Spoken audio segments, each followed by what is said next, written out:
Howdy, Hillbilly Nation. This is American Hillbilly.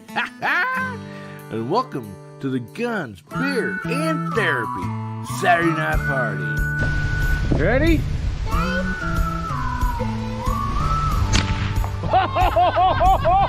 Look at that face!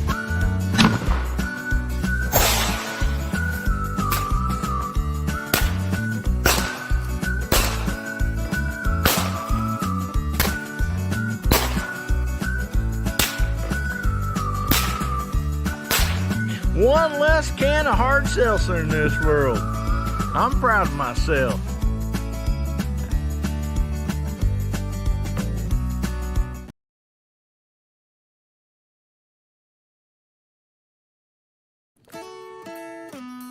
Howdy, Hillbilly Nation.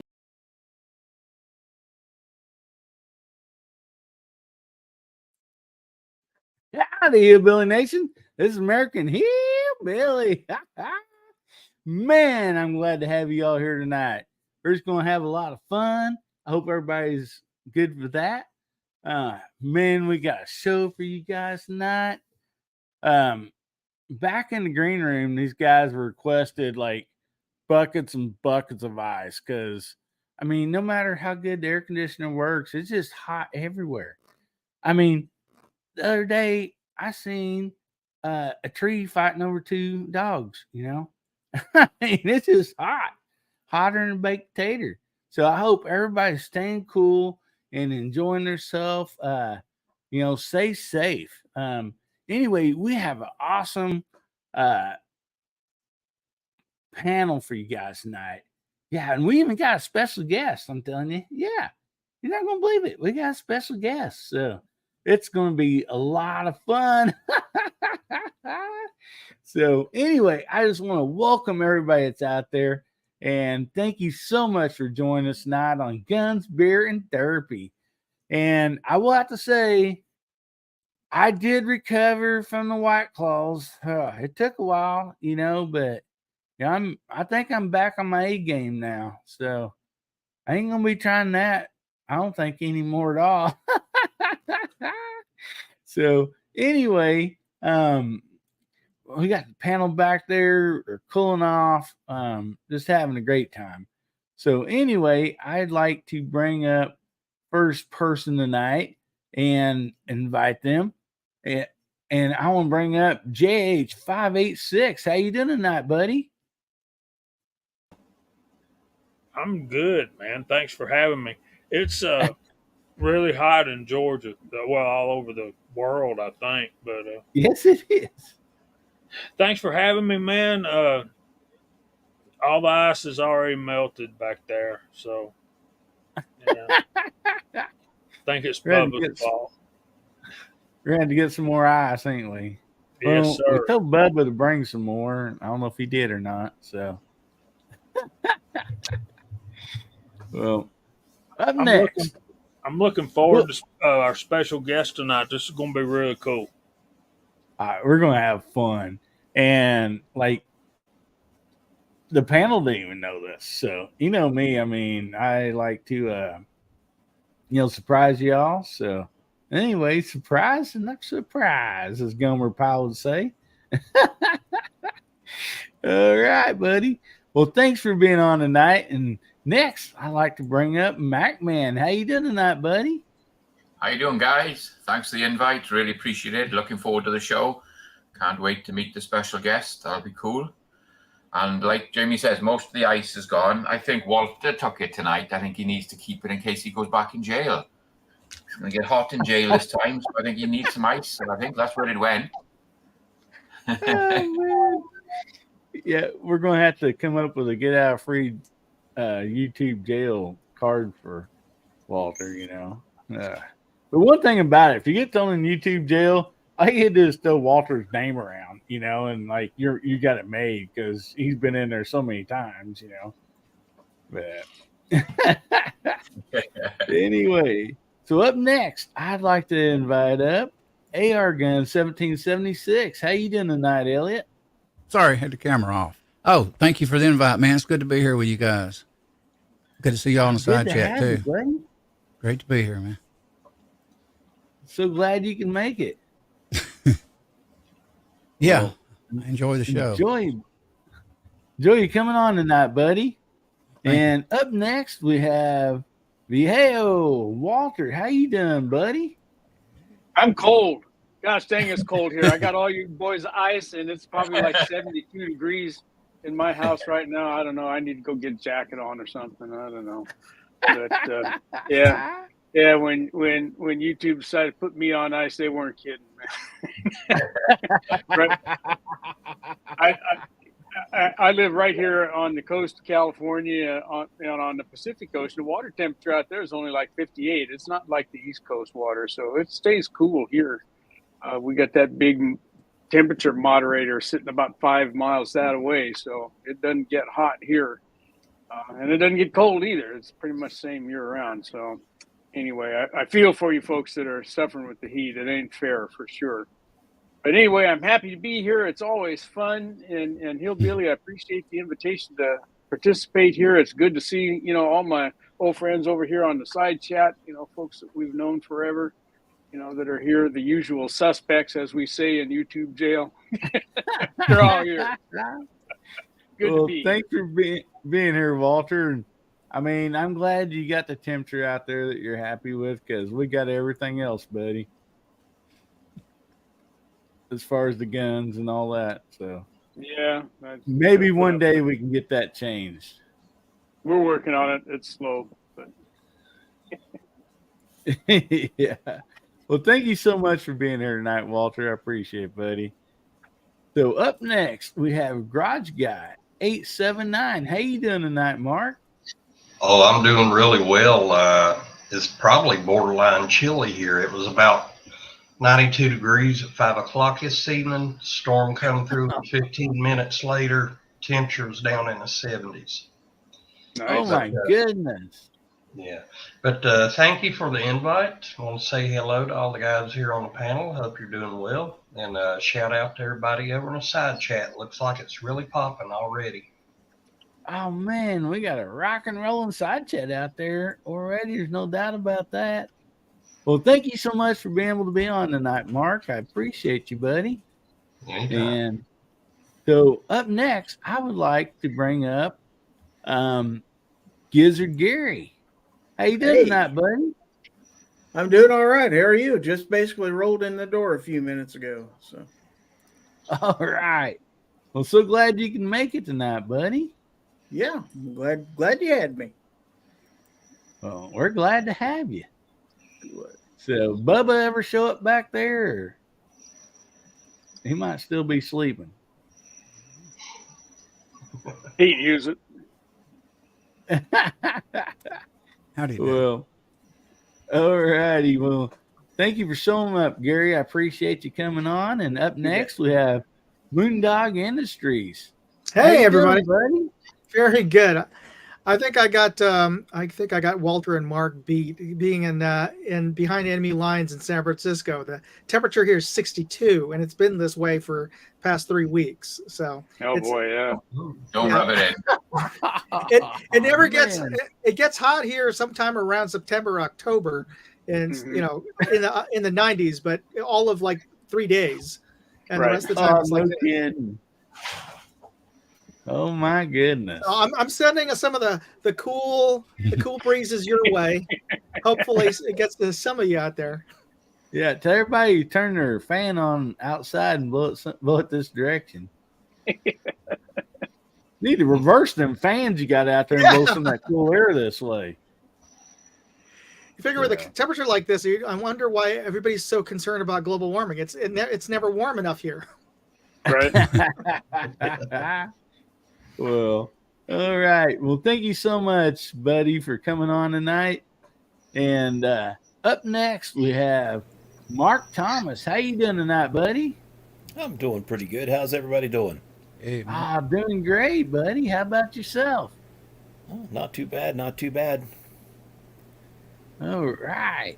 Man, I'm so glad you can make it tonight. I was a little bit late, but I figured I could sneak in. Oh, yeah. You betcha. No problem with that at all. So, Anyway, up next, I want to introduce you guys. We have a special guest tonight, and I mean, this guy just cracks me up, or every time any of his videos I'm watching, and you know, uh, I know why Bubba's not here yet because he went to get quarters for the swear jar. I know it. Yeah, no doubt about that. So anyway, saying that, I want to welcome Cyclops Joe. How you doing tonight, buddy? I'm good, man. Thanks for having me on, man. I appreciate y'all inviting me. Man, so happy you can make it. Well, I appreciate it, man. I'm in the inbred part of the country where we just now got high-speed internet because before when we went online, it would go, like dial up. So this is a big-ass deal for us. This is like having sex with somebody that's not a first cousin. This is brand new shit for me, so this is great. Man, that's awesome. Yeah. Oh man, yeah. I'm glad that you got good internet and you're ready to, good enough that you can stream with us and everything. Because we sure appreciate you being here. Oh yeah. And before when I watched Pornhub, the girls were doing like this. Now.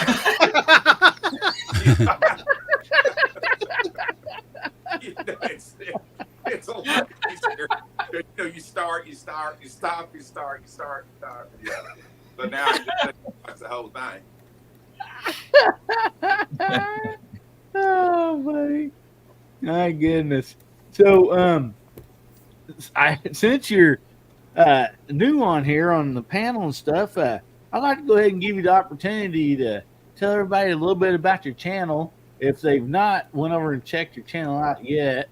And if we've got a moderator or two out there somewhere, I'm sure. And can you guys put the link to Joe's channel on here too for everybody? Oh yeah, my channel is Cyclops Videos. You gotta have a sense of humor, and I do a lot of like rifle scope reviews, and towards the end of COVID, I started doing a lot of rimfire stuff because nobody could get rifle scopes, so there weren't any scopes for any of the manufacturers to send me to do reviews on. So I started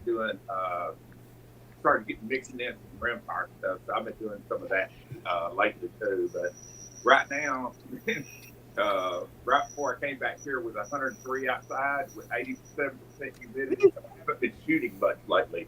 I've got about 3 or 4 indoor things I'm going to film up. And until that weather breaks, my big ass ain't going out there. It just ain't worth the shit. I'm old, I'm fat, I'm stupid. And by the time I realize, damn, I need to be loading my shit up, it takes me about 45 minutes to set all my camera gear up for pictures to do scope reviews. So if I stay too late, it's almost an hour before I can get everything loaded back in. And so, like I say, this shit's fun. I'm not looking for a job, so I'll pull the plug on something quick. Yeah, it's kind of the same way with me here, buddy. I like to try to get some extra videos shot, when the weather's nice, just to kind of cover those real hot, days, a week or so, and those real cold days when I'd rather just be in the house, filming a tabletop review or something, because I don't do very many tabletop reviews. I have done a treetop review, and I don't want to do that in this weather. So, yeah, I'm usually about 2 months ahead on my videos. Like I've got about that's good 100 shorts loaded and about 8 full-length videos, and I think I've got another 6 filmed. And I do about 2 weeks. So, like I said, I try to stay a couple of months ahead, and so if something comes up or I just want to take a break, I can. I don't feel like I'm rushed to get video out. You betcha. That's a real smart idea, buddy. You bet.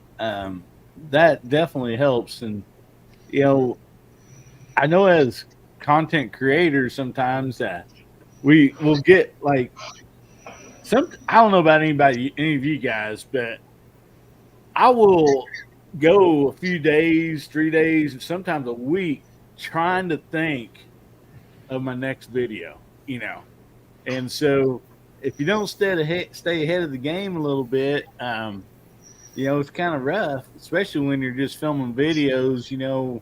When you can do them on a weekend or whatever. So I totally understand that, bud. And that's a Yeah, well, I'm smart thing to retired, do. so I don't have any excuse. And this is kind of, I guess you'd say, do it for a living now because I retired early, so this is kind of my supplemental income. This is my job on the side instead of driving Ubers or swinging on a pole or get back in the motocross. I don't have the feet for a foot fetish site, so I'll just do it. I'll hang in there with you. It's been real good to me, man. It took about 3 years before I ever saw like $1, but now it does well. I really enjoy it. Get some gas money. Yeah, I got gas money, enough money to buy cameras and shit like that. Cause that stuff, I'm sure all you guys know, as you get going, that stuff gets more and more expensive, and you want to have better and better gear and stuff. And like I just bought an $800 lens, and that was hard for me to choke down. I mean, $800 for a lens, that was a shitload of money for me. But like I say, you just kind of get better. But as I'm going, I try to pass the stuff that I did have. I try to pass that down to other people so they don't have to go through so much experience. Now, was this a telephoto or is that just a fast lens you're getting? Oh, no, it's what is it? Sigma 18 to 35 1.8. Okay, so it's a fast lens, yeah. Yeah, it's a real fast lens. Mm-hmm. And like I say, I'm real excited. I did some test photographs with it, and I didn't realize before how soft the images I was getting out of my camera was till I got a real grown-up lens. It's like, oh shit, this is why people make this kind of money, So, but yeah, I'm looking forward to it. I hate it now because it's like going to Vegas to get a $3,000 hooker. It's hard to come back home to the crack hose and give them a burrito and be satisfied. It's like, well, she didn't have any teeth and it smelled like, rug, but it's hard to take a step back. When you have the good shit, it's hard to go backwards. I got to check your videos out. Oh, yeah, definitely. No, they're not very good, but believe me, my videos suck, but I just got a whole bunch of them. No, he does good stuff, y'all. It's too humble. It's some of the most entertaining stuff out there in GunTube world. So, well, I started off knowing guys that have been doing it for a while were telling me early, you can't keep saying the shit that you say and have sponsors, and we're right.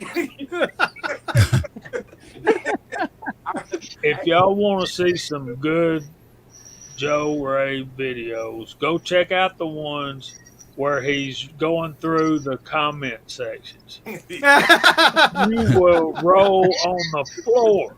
I ain't filmed those today. Did you? But a lot of, like right now, my channel's not monetized. I got demonetized for 3 months. Oh, no. Yeah. Oh. I wonder why.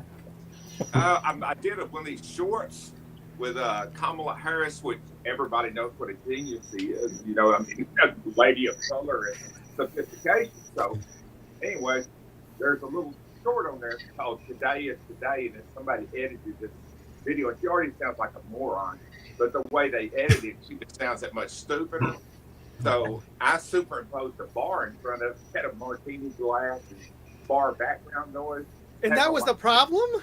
Wow. That was a problem with that? And over the side and yelling, "You tell them, Cam," like she was spit drunk. It was hilarious. So I put it up to, it didn't even go public. It was still unlisted. And I got demonetized for 3 months. Wow. No. And it wasn't even public. But it's good for the guys that watch my channel because I don't have to watch commercials now for that. Some snowflake at YouTube.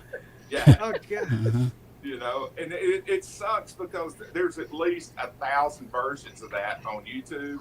But because it's a gun channel, it's like, oh, Mm-hmm. I'm playing with the same rules, you know. But I have fun with this shit, and I'm not being monetized. Actually, it's a lot more liberating because now some of the shorts I'm putting out there, I know damn well before I couldn't do it. You know, and I may have to take them down before I apply for monetization. But right now, it's a lot of fun because it's hard. You know, as long as I don't take my dick out on camera, I'm good to go. You know? Oh my goodness, buddy. Oh. Well, what we must usually do here, Joe, I have some topics that like I've thought up and stuff, and I don't ever let anybody in the panel like know what they are. So I kind of just spring it on everybody so we get everybody's, true thoughts or opinions on stuff.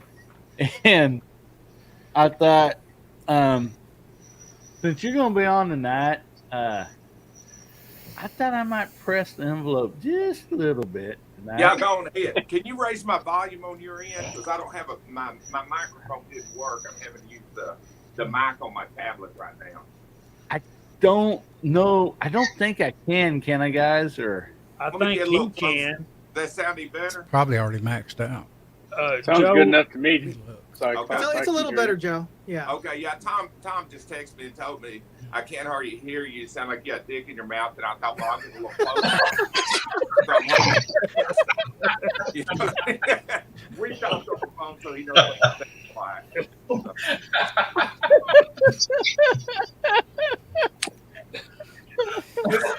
I get to demonetized. This is the reason I'm having strikes on YouTube. Joe, if you'll go down there and click on the settings down at the bottom of the page, the little gear icon. Yeah. Then you can go hit the audio. And if you'll, the very last option there is automatically adjust mic volume. Unclick that, and then it'll you'll be able to slide the button. All right, how's that sound? Oh, that's better. That's better. Yeah. Oh, okay. All right. Technology. Wow. See, a lot of guys don't realize I don't even own a computer. Oh, that's right. You do everything on your iPad. That's amazing. Yeah, I don't own a computer. I do everything on my iPad. So, except for film, I do all my editing and everything on my iPad. Yeah, that does sound better. Oh, good deal. Yeah, sounds a lot better, buddy. And I don't know how ironic it is with the name of your channel and you use an iPad. Well, what's amazing, and I shit you not, I get this about, because I do so many optics reviews, I get this about once every month, or at least sometimes as much as once a week. When are you going to start reviewing binoculars? And it's like, just think, motherfucker. Just think about it. You'll figure this shit out, so. I don't do like, all I really do are just regular scopes. I don't do red dots. I don't do night vision or thermals or anything else. And I love them. But the reason that I don't is if you've ever used night vision or thermal, if you look at a TV screen, it's actually really bright. And if your other eye's covered and you take the thermal down, you don't have any night vision. So you're walking out in the woods. Yeah, stuff. So, I don't care for that, so I don't use that kind of stuff. Yeah, it'd be like a zombie walking out there, man. Yeah, I'm already like 6'1", 325 pounds. I look like a refrigerator walking through the woods anyway. It's like, what the fuck's going on over there? But all right, let's hear the questions, man. Hit me with them. Okay. Well, so the first topic that I brought up tonight, and this is I'm going to put this up, and then we'll go around the room, kind of get everybody's opinion, and of course, side chat. they're awesome. Throw your opinions out there, and I'll try to highlight them for you. Um, I literally did a short today, and with this song, and I thought, well, let's talk about this. And so I'm going to post it down here on the banner. So, what what's your thoughts of Jason Aldean's song "Try That in a Small Town"?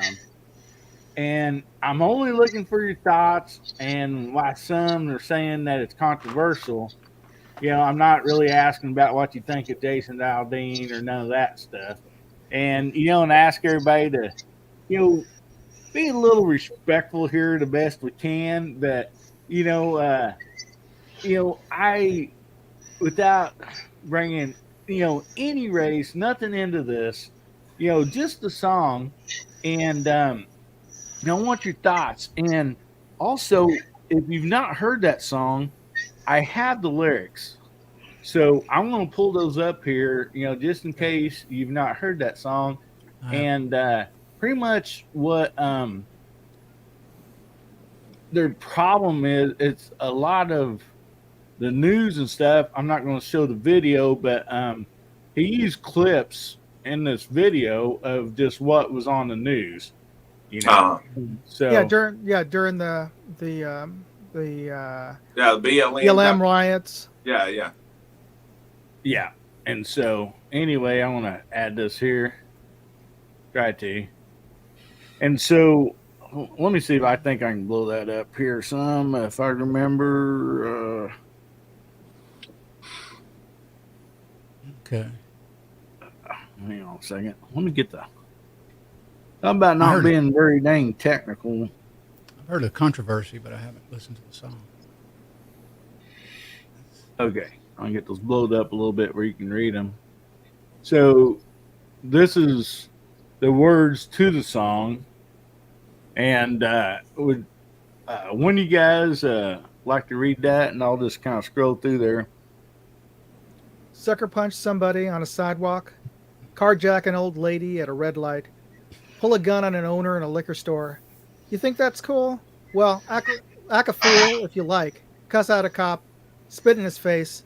Stomp on the flag and light it up. Yeah, you think you're tough? Well, try that in a small town. Amen. See how far you make it down the road? Round here, we take care of our own. You cross that line, it won't take long. For you to find out, I recommend you don't try that in a small town. Want me to keep on going? Yeah. Okay. Got a gun that my granddad gave me. They say one day they're going to round up. Well, that shit might fly in the city. Good luck. Well, try that in a small town. See how far you make it down the road. Okay. Around here? The lyrics are the same. Mm-hmm. And, so basically the rest of it's just all lyrics. But, there was just basically two verses about the, got a gun that my granddad gave me, say one day you're going to take it, round it up or whatever, take it, And so, kind of knowing the deal here, and during the video, like he showed clips of like different riots and stuff. And if you watch the video, like there's no like one race that's featured in this or anything at all. And these are just clips that is actually on the news during some of this time, and they're calling it like really controversial and like it being racist. So that's kind of what I just wanted to kind of touch on tonight, and have your thoughts. Basically, you've seen what the lyrics were in the song, and just give me your thoughts and everything, and if you think it's racist or not. And we'll just go ahead and start with you, Jamie, if that's okay. I think the same people that are tell them 6-shooter Texan. I need to listen to some Merle Haggard. This ain't nothing new. This is it's their narrative. The same people that are calling this, making a controversy out of this song and calling it racist are the same people that would demonetize Joe for a spoof of Kamala Harris. They're the same people, and I think by what Joe shared with us tonight, we know who the people at YouTube vote for. So, I just want to. I would like to have a, a, a Bible believing, uh, gun carrying, conservative, pro life candidate to vote for. I'm tired of voting for the lesser of two evils. I want somebody I can get behind and support. And Right.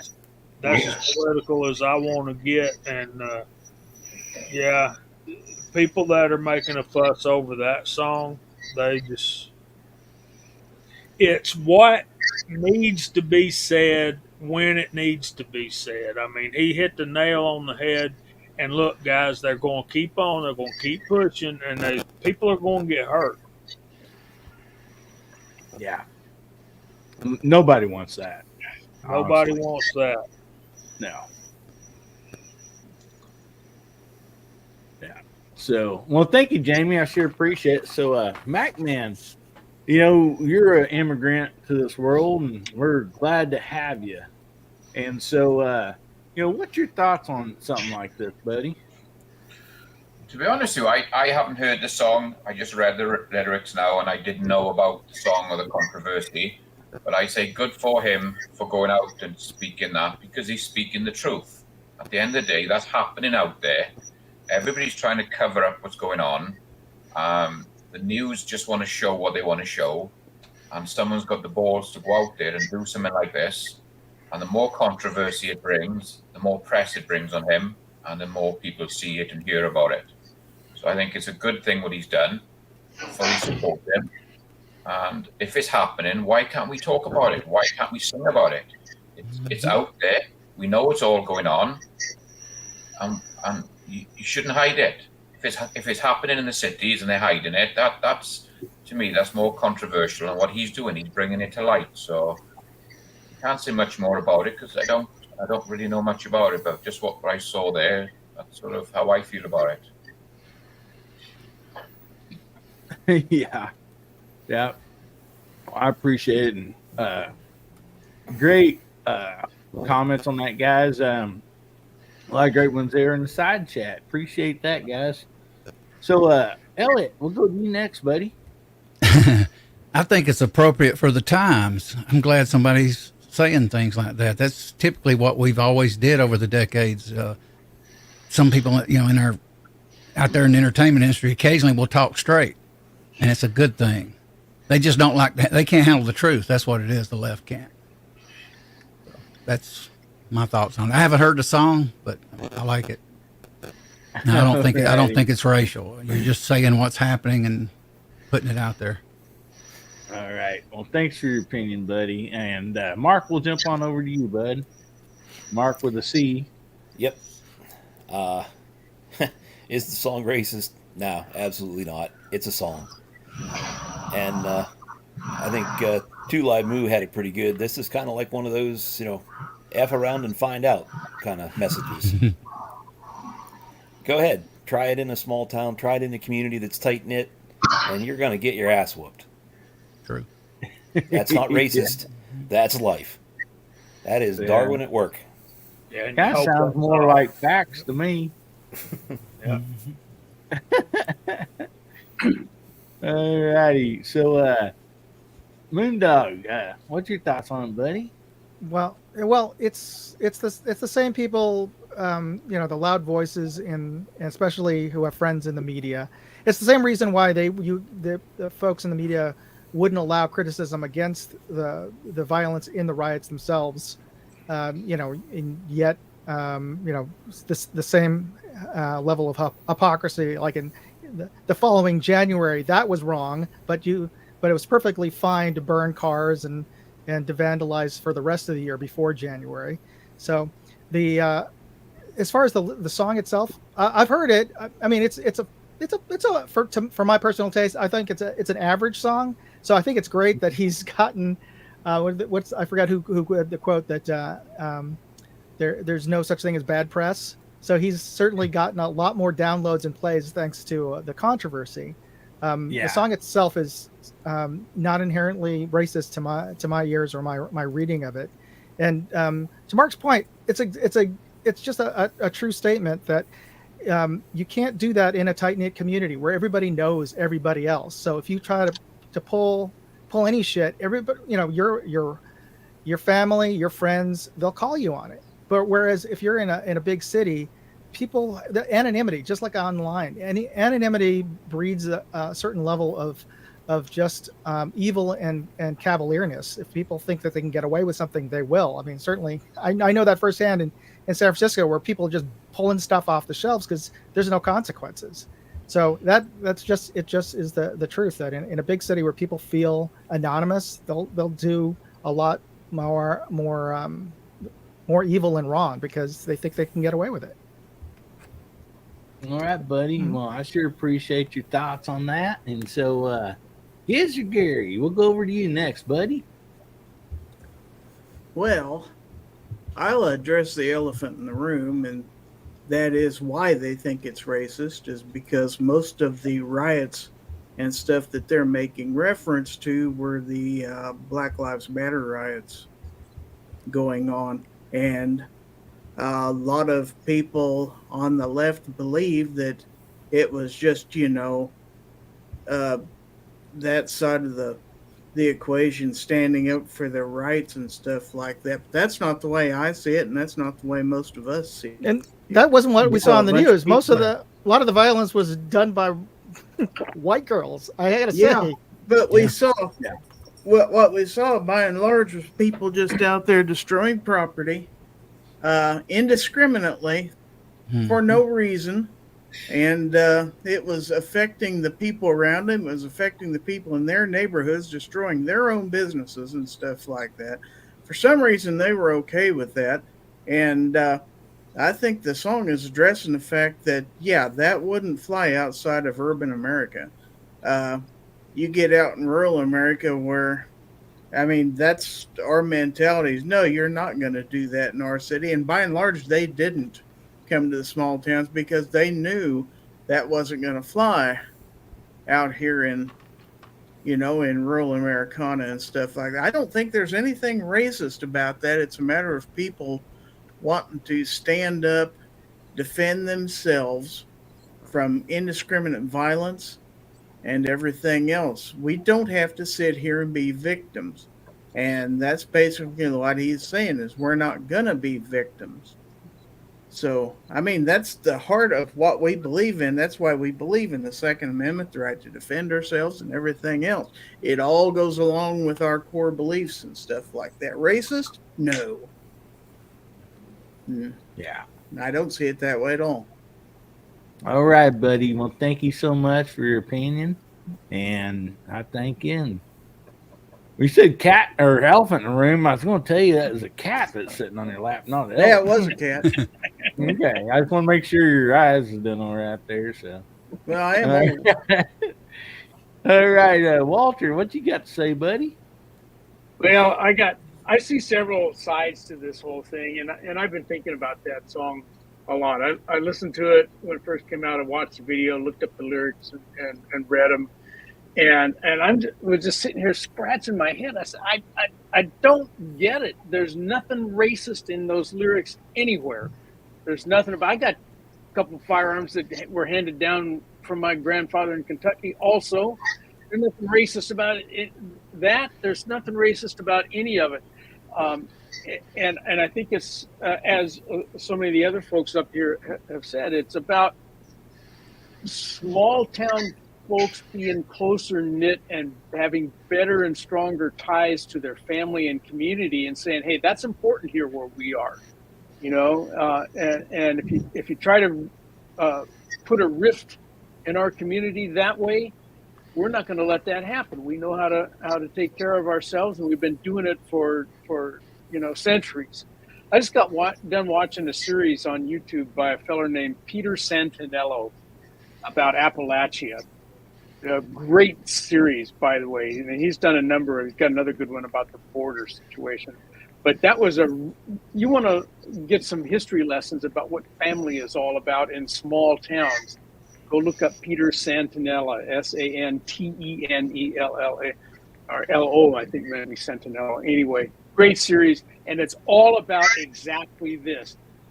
They're the greatest people on the planet. They'll give you the shirt off their back, literally, if you're a stranger in town. Don't come between them and their families. That's just how it is. And that's just a statement.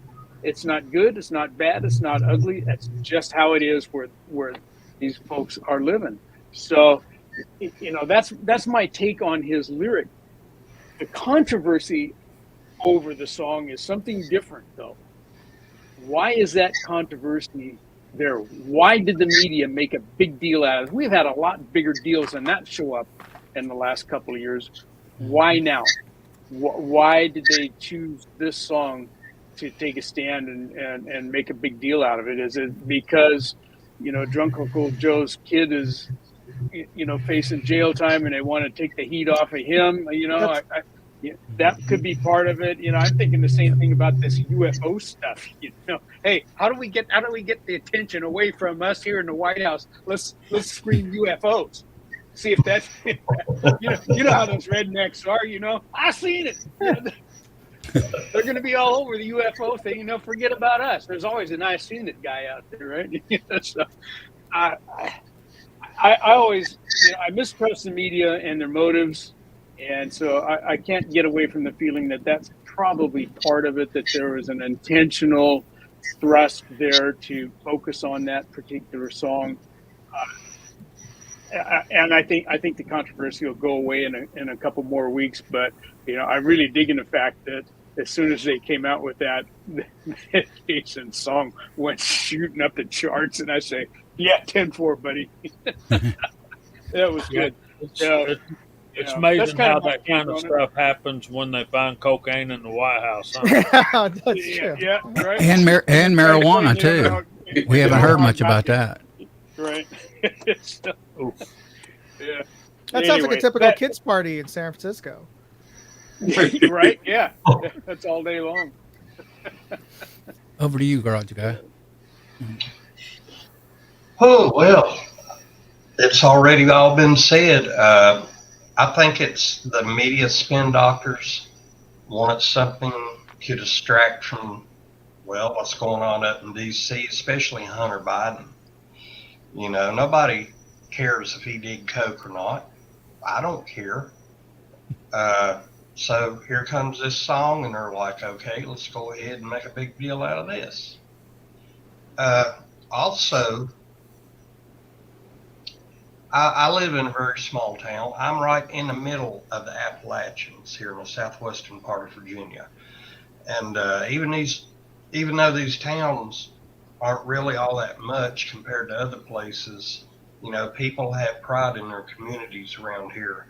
I have yet to really meet anybody from a big metropolitan area that has pride in their cities unless they got a pro football team or something. It's just not the same. The people around here, high school football games, they take pride in that. They take pride in, they pick up trash off the street and they don't have to, somebody gets caught even throwing a cigarette butt out a window anymore. If they pull in the parking lot or something, I've seen more than once, somebody drive up and say, hey man, get you a daggone ashtray or something. We don't want your crap out here. We have pride here in Appalachia, in Hillbilly. Appalachia, not Appalachia. But there's nothing racist about that song. Not at all. Well, darn right that I can't pronunciate, so.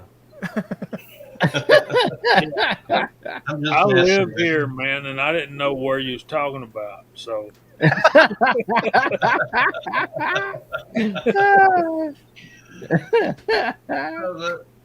People here, Appalachia isn't a richest region of the country. A lot of people, after they get out of school, high school, college, they do move away, in search of a maybe higher paying job or what have you.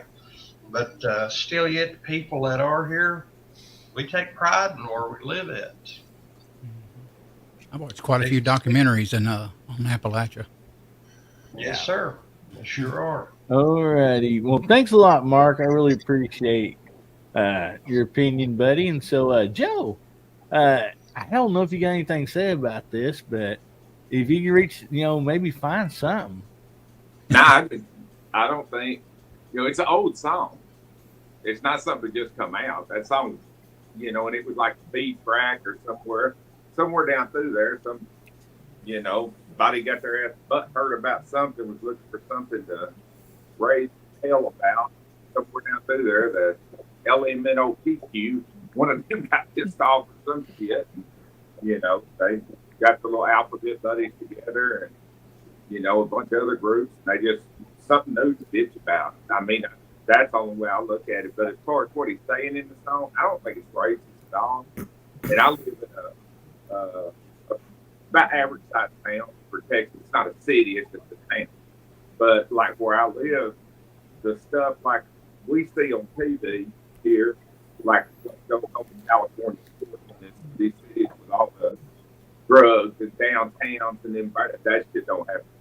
I mean, it doesn't happen. There's nobody living in tents on the side of the road, shit like that. I mean, there's some homeless people in the area, but like there's an old factory that's in a bad part of town that's still a building stand. And some of them are in there, and some of them live off the woods and stuff. But if we can see your ass, no, you ain't gonna do that. You come out there tearing up shit or something. No.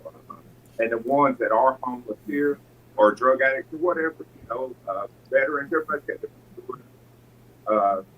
they're not disruptive. I don't mean like outside out of mind, but they're not tearing up shit. They're not setting stuff on fire and rioting and stuff. And that kind of stuff's all for us in this part of the world. That's new for us. We look at that, we don't understand it because, and I know it's a gun channel, and I'm not like, beat on my chest, Mr. 2A or anything else. But when everybody's got a gun, the freaking equalizer stops a lot of the bullshit. And my mom passed away about a year and a half ago, 79 years old, literally blue hair, about 5'1", weighed about 105 pounds. She had 2 shotguns and 3 pistols. And I mean, she had one on her all the time. If anybody walks in my front door, there's a gun like right there, right where I'm sitting right here, there's a gun right there, and there's a gun in the chest, that road, shotguns and stuff. And it's not that I ever would want to use them. And this is just my personal opinion, because everybody has access to them, it stops it before it ever starts. If like, I'm sure Tom Moondog would whip my ass. Knowing eating the person, I'm probably not going to slap him. I'm just going, hey, how's it going? Be polite to everybody. And I honestly, I agree with the lyrics in the song, but I don't think it has anything to do with the race. I think it's just a lot of people watch too much of whatever news channel that they're watching, and they brainwash that way. But I also have an opinion on that. I personally believe anybody that gets all their news from one source in today's world is a fool. Whether channels that I watch to get more of my news than others. But I personally think people that watch CNN all the time should at least flip over to Fox for a minute. People that watch Fox all the time, flip over to MSNBC just for a minute. A lot of times with the news now, it's like a divorced couple. You're only getting one side of the story. Yeah. So it's landed that, it's hard to, the truth is somewhere in between. Trump is not the devil that's going to, destroy the universe. Joe Biden, while he's old and frail, I'm sure is probably a decent human being. But depending on which side you look at, if you watch the right-wing media, they should literally put Joe Biden to sleep immediately, kill Kamala first, of course. I mean, but no, I mean, let's put him out in pasture, get rid of him. and the other side, Trump will destroy the world if he gets back in the White House. It's just they get too wound up, and I think a lot of it too is there ain't enough news to be on 24 hours a damn day. They're just like that much shit. Yeah, they're driven to stir up shit. Yeah, they just jump on anything, just to have something to fucking talk about. That little bitty ass submarine, those damn fools go down in that tin can, it blows up. That's all anybody talked about for 2 damn weeks. And it's like, don't get me wrong, as a kid on there, I hate that for him, but the grown ups, it's like, you want to go down to the pressure in the ocean like that, you're willing to take a chance. Well, shit happens. And me, I looked at it like skydiving. Well, you jumped out of an airplane, you dumb son of a bitch. It can happen. But for 2 weeks, that was consumed that, and this looks like this is the little cycle we're in right now with this damn song. I'm with Moondog. It's not that good a damn song.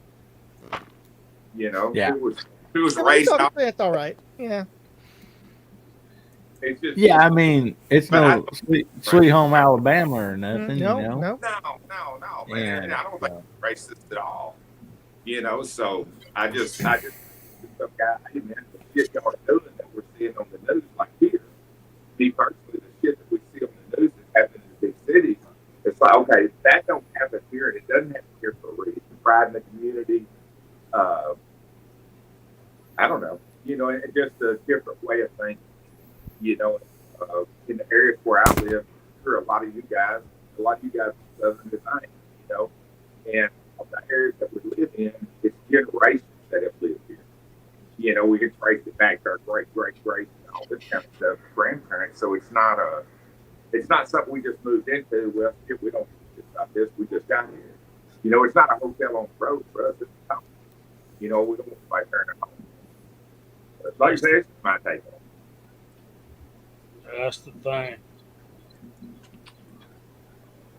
Yeah, you bet.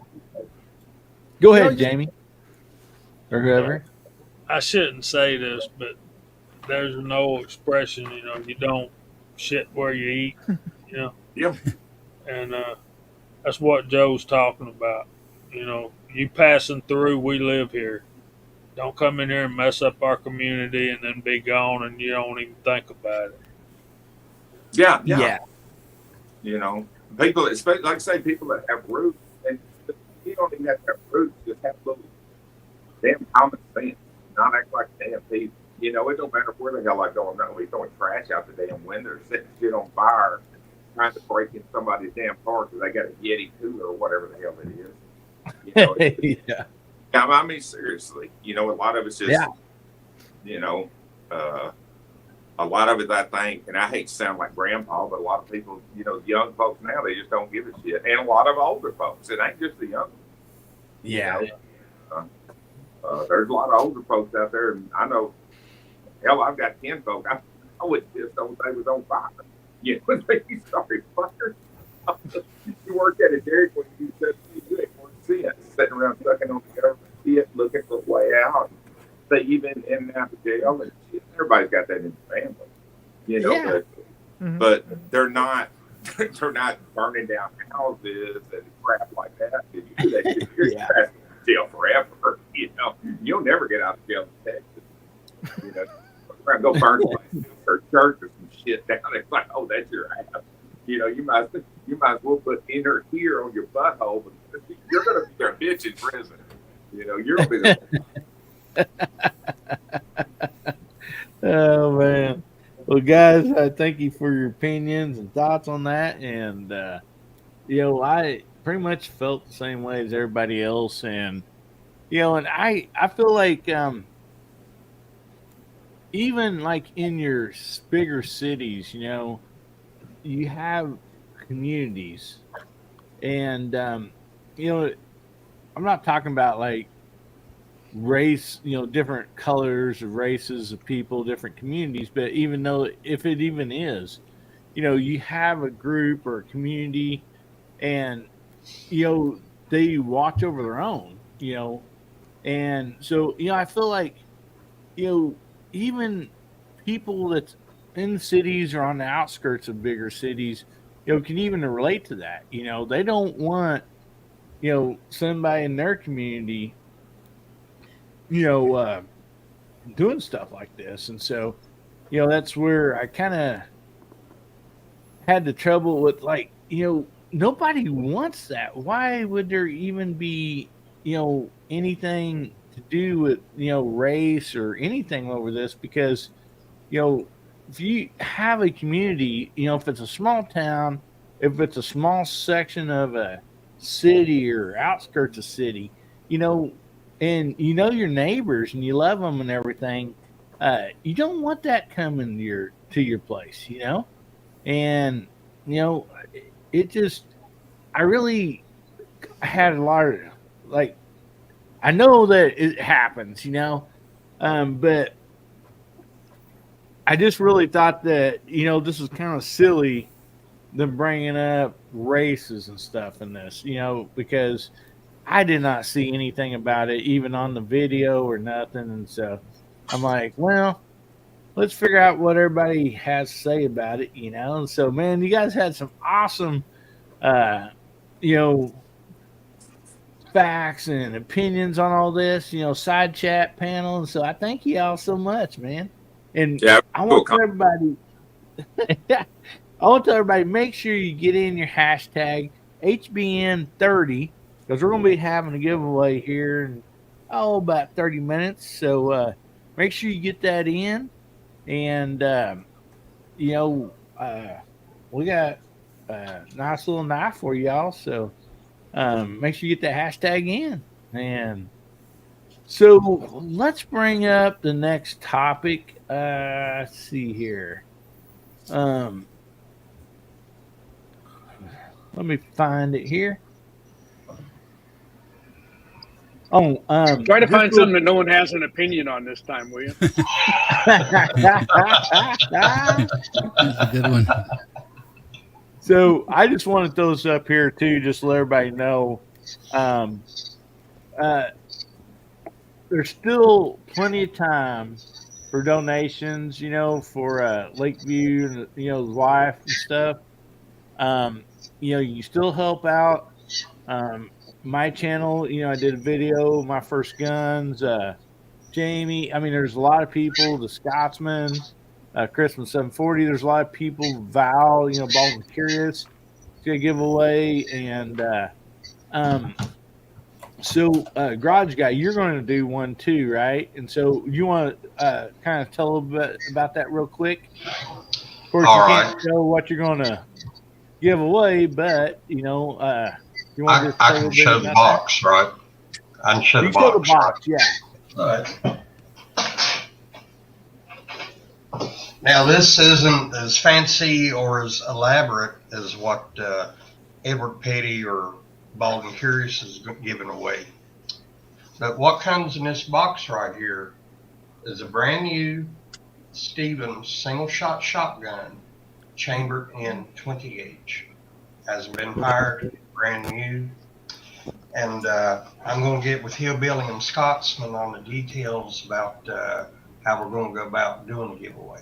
But just thought I'd let everybody know this will be coming soon, and somebody will have a chance to have a really neat plinker. 20 gauge, always a lot of fun, especially single shot. Darn right it is. I mean, I ain't hardly found very many firearms that I didn't have fun with. So I mean, that's awesome that you're going to do that, Mark, and so he'll be getting that video coming out, and I believe it's not going to be a whole lot of money to like get entered in the giveaway for that. So, and actually, his other giveaways, man. For the other two guns that I know of that's being given away, $50 an entry. I mean, that is, those guns are worth way much more money than that. And so, we just want to know that you're still plenty of time, to get a hold of somebody if you want to throw a couple bucks, to help out Lakeview's wife, and their problem with medical bills and all that stuff. So I just want to throw it out there and let everybody know that there's plenty of time, and I am not drinking any more seltzer, no matter how much money I raise. Two is all I could do without losing it, and so I mean, I apologize. I know I was going to drink three, but I couldn't do it, man. I just could not do it. But we do have the Scotsman. His initial goal was $10,000 minimum to be raised for this. That's counting like forever, all the money we've raised. And so when him and Jamie bulled me into doing one seltzer per $200 that I raised, I kind of bullied Scotsman into saying, feel my pain, buddy. I did a video the next day. And I felt terrible. I looked terrible. I looked. I felt as bad as I looked on that video. And I wanted Scotsman, since he was laughing, I wanted him to feel my pain. So he agreed that we raise a total as a community of $10,000 that he will come on right here on Guns, Beer, and Therapy, and he will drink a hard seltzer. So, I mean, I hope we get there, because, I mean, that is going to be, I'm going to get to laugh this time instead of everybody laughing at me. And so I'm all excited about that. So anyway, let's get it done. I know you guys all want to see the Scotsman. He didn't know what a hard seltzer was. And it's not going to taste anything like that whiskey that he likes. So, I mean, it's going to be great. So let's get to that number and help them out, and and get to watch the Scotsman drink one of those here. It's going to be priceless. So I sent him another Franklin this week, so you guys can pony up a little bit more too. I want to see him drink that seltzer. All right. Well, I appreciate that. And guys, like I said before, Tony, Lakeview Outdoors, he didn't ask for any of this. Scotsman found out, and Scotsman does what the Scotsman does. He, always tries to help people. And so, that's what I've tried to tell Tony. I was like, guys, they're not even asking for any of this. It's not a handout, man. It's a hand up. Somebody that they have insurance, they have everything, and this is just stuff that the insurance company's not covering. So, I mean, it's beyond their scope. They can't do anything about it. So, anyway, let's bring up the next topic here. Let's see here. Which one should we do? Tell you what, I thought this would be a lot of fun. So let's go with this one.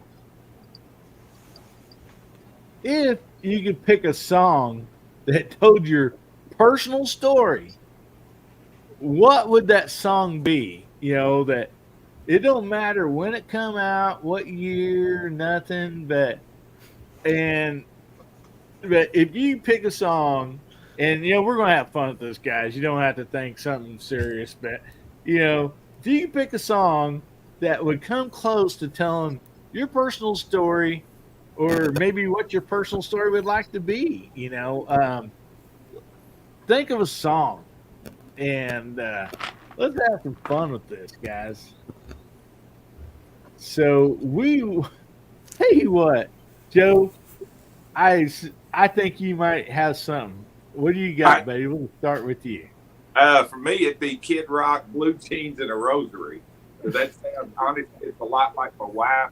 We've been together since we were teenagers, and she lived all over the country, lived in Chicago and other places that were a lot more sophisticated than where I live. And when we first started dating, everybody's like, "The hell are you doing with him?" His whole family ain't shit. What the hell's going on there? And I don't know if it was just to piss her folks off or what the deal was, but everybody's like, there's no way this marriage is going to last. And it's funny to us now looking back, because all of our group of friends that we were all married probably by the time we were in our mid-20s anyway. We're the only ones that are still together, you know, with the first spouse and stuff. And I think a lot of it is because we are so different. You know, as we've been together so long, we've been together over 40 years now. So, you know, we've kind of grown towards the middle, you know, the two of us. But yeah, there's still a lot of stuff that, you know, we're, you know, yin and yang on, like just the YouTube thing. You know, I get in front of the camera, you know, and then show my ass and, you know, turn the camera on and stuff. But other than that, like I say, I don't even know how to work a computer. You know, she has to do all the books, all the taxes, everything. So, I mean, that song right there really describes me and her. You know, because, like I say, because everybody looked at her and it's like, the hell are you doing with him? You know, I mean, you know, didn't he just get out of jail? You know, what the hell are you doing? You know, so, but yeah, it's been a long time, though. It's awesome. Yeah, I married up too, Joe. Trust me. Oh man. Well, thank you, buddy. I sure appreciate that. Yeah, when they found out we were dating, they're like, "How the hell did you get her to go out with you?" It's like, well, I ain't got nothing to lose. I asked her ass. You know, because these other guys like, "Oh God," you know, she was a cheerleader and all this kind of stuff, and they're like, you know, man, how'd you do that? That's like, well, hell, y'all was too scared to ask her. You know, I'd already know 100. You know, and it's like, hell, I'm tired of going out with other kids. I'm starting to pretty ones, you know. Yeah, just tell them. So you're still trying to figure out why in the world she went out with you. Well, I tell her every year that we're together as her friend, I appreciate it more, but also I respect her less because it's like, as your friend, you do it like that. You know, you still got some tread on the tires. Get your ass out there and get a good man, you know. But you ain't in. Well, that's awesome, buddy. Congratulations on that marriage, man. That's awesome.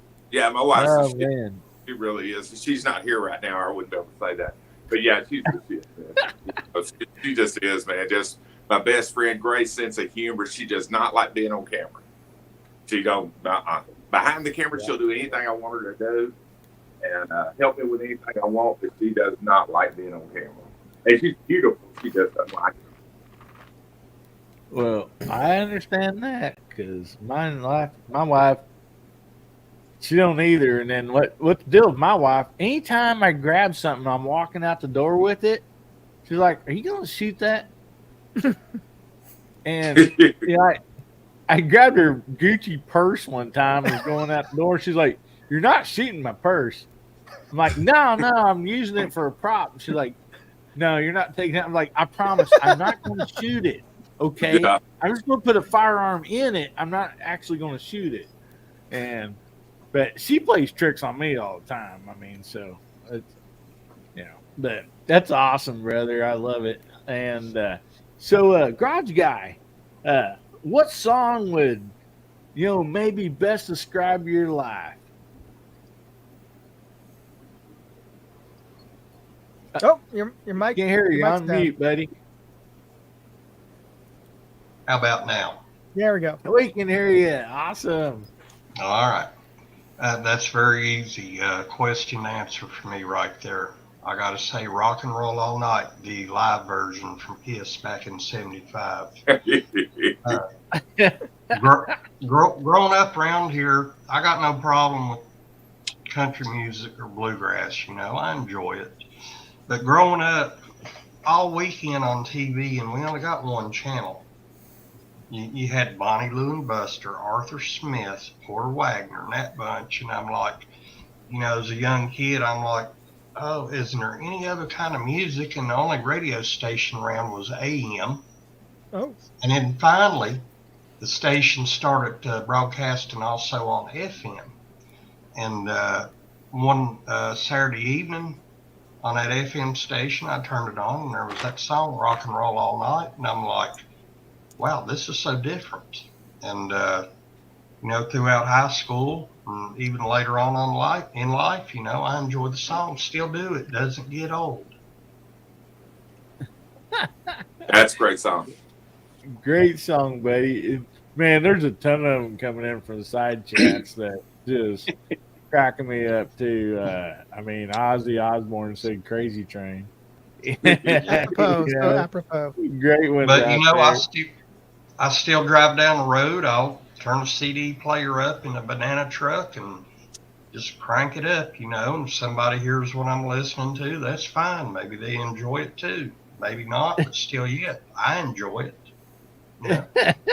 There you go. All right, buddy. Thank you. So, Walter, what song best explains Walter? I've been thinking about it, and it's a tie between Roger Miller's "Chug a Lug" and a motorcycle song that's kind of obscured, done by Michael Parks, called "Long Lonesome Highway." That was it was a TV show from many years back, and it's a song about a guy who packs up his bike and hits the road, and I've done a lot of that, hundreds of thousands of miles of that. So that might be the one, "Long Lonesome Highway" by Michael Parks. Go look it up. There's a YouTube video on it somewhere. I know the song. Yeah. Yeah. Great song. And that's I don't know whatever happened to Michael Parks, but well, all right, Walter. Thanks a lot, buddy. So, Gary, what song best describes you or your life, bud? Well, I kind of had to think about that a little bit, but one that comes to mind is an old John Fogerty song. It's called "The Old Man Down the Road." That's a good one. Yeah, I'm kind of the old man down the road. So, well, that's awesome. This comment here, Bearded Lunchbox, it's me again, Margaret, by Ray Stevens. I mean, so if you get a phone call from him, you might not want to answer. all right. Well, that's awesome, Gary. Well, thank you, buddy. So, Moondog, Yes, sir. what one would you choose?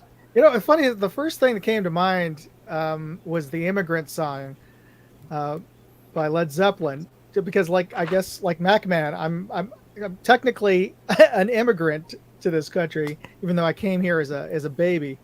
But the lyrics really aren't illustrative to my background, because I didn't come from the land of ice and snow. So I think it's kind of corny, but probably Frank Sinatra's "New York, New York," only because I spent most of my career in New York City, working in Madison Avenue as an advertising guy, and it really that was my life for a good part of my adult life. That's awesome. Yeah, that's a great song too. And I have a friend, actually, I need to hook you guys up sometime to BS.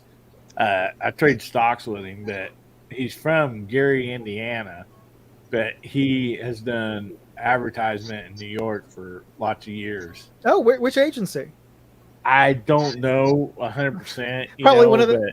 And there's so many that have random alphabets. I work for DDB and BBDO and Y&R, so it's like, yeah, just grab some tiles off of a Scrabble, and it'll probably be an agency. Yeah. You betcha. Well, that's awesome, buddy. So, Mark, obviously you've been sitting there thinking long and hard about this. So, what do you got, buddy? Let's go with A Boy Named Sue, Johnny Cash. I love it. Good job. Yep. The old man gave me everything I need to know. That's good. That's great, buddy. So, how about you, Elliot? Radar Love, Golden Earring. Oh, that's a girl. And another one might be Bad Company, either Running with a Pack or a Bad Company song. Bad Go. That's good. You bet. There's others. A lot of others.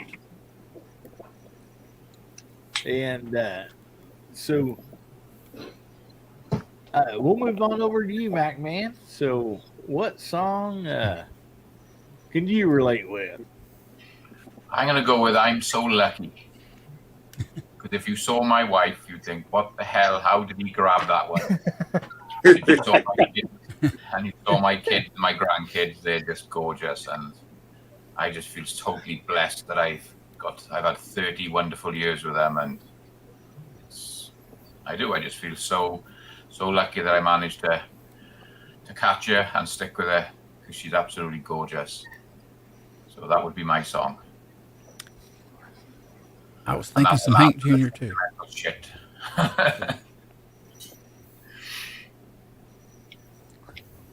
All right, buddy. Well, thank you. That's a great one. So how about you, Jamie? Bubba. The ones that, all right, a former life is Hank Jr.'s.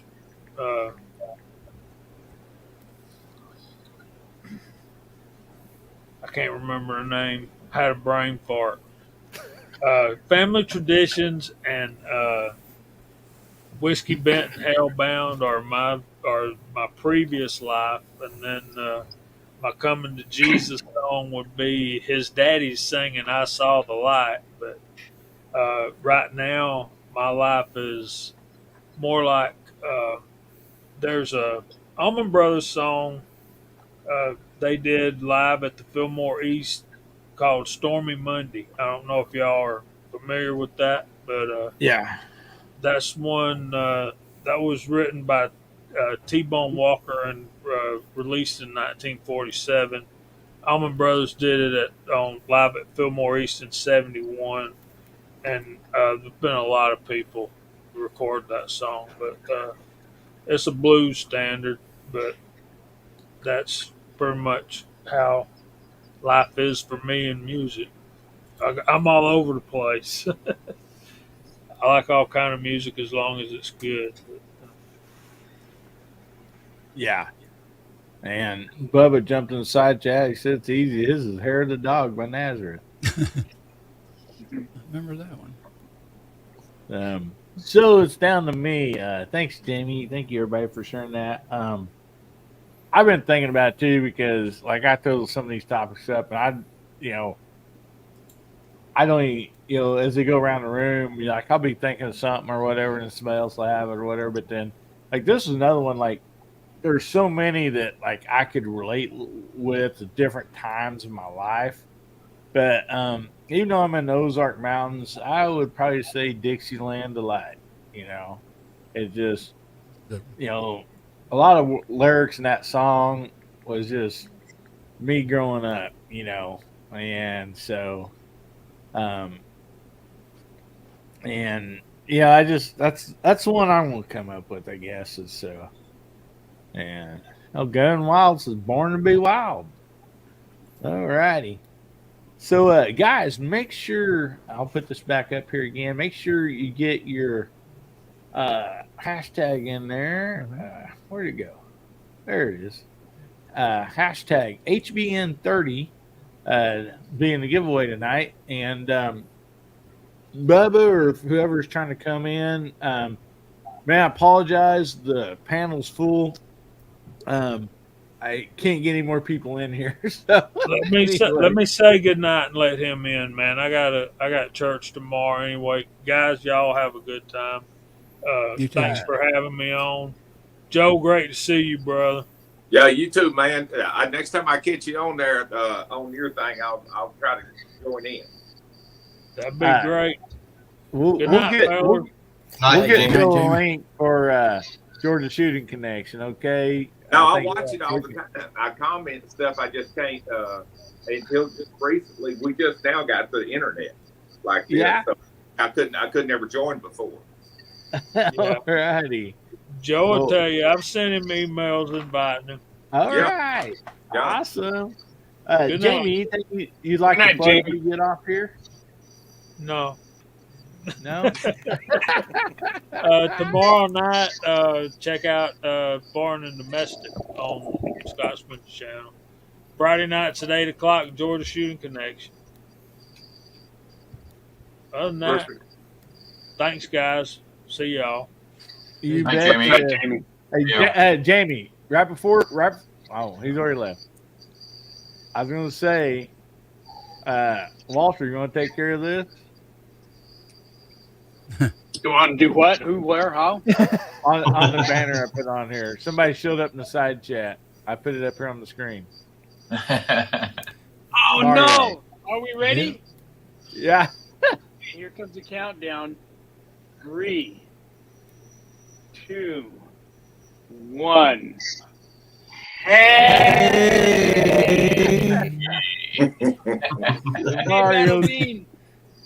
Mario shows up on the different chats and does a hey. So that's kind of a common deal with Mario. Great guy, man.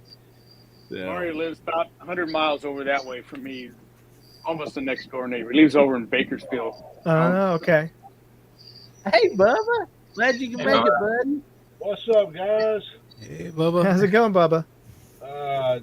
Pretty good. That grandfather had surgery, and when I Oh. woke up, he was trying. Uh-oh. He's not allowed to lift anything over 4 pounds, and he's He was 84, trying.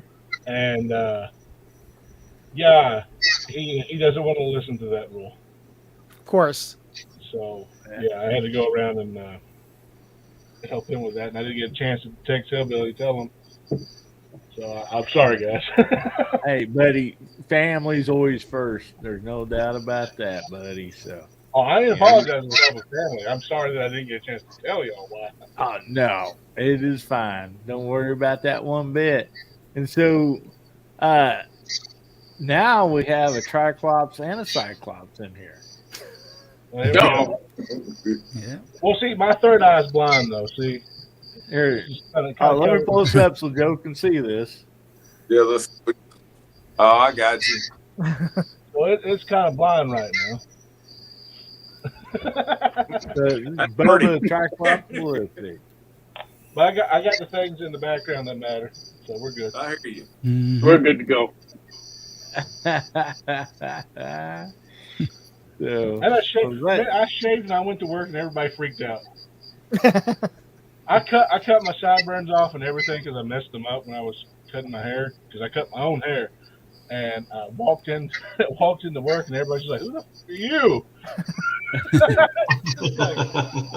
It wasn't really that big that nobody could recognize me after I cut that. It's like, yeah. You look like a car boy now, Bubba. A couple of Hispanic people and the Nepali people were just like, "You look like a completely different person." I was just like, "All right." It's like, and now we actually see Jelly Roll in me.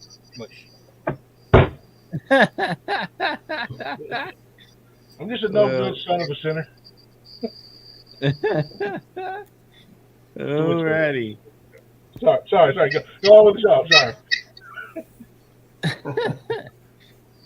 All right, buddy. We have not actually. I've not took the time, and I apologize to the side chat. So, anyway, Walter, would you like to give everybody something to type in the side chat? And Gary, would you mind calling everybody out, please?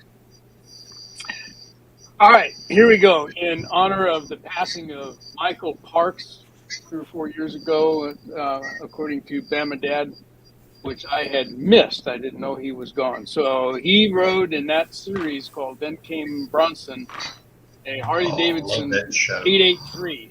So we're going to type in 883. There you go. All that right. was the bike that he took us all over the West on that bike in that field.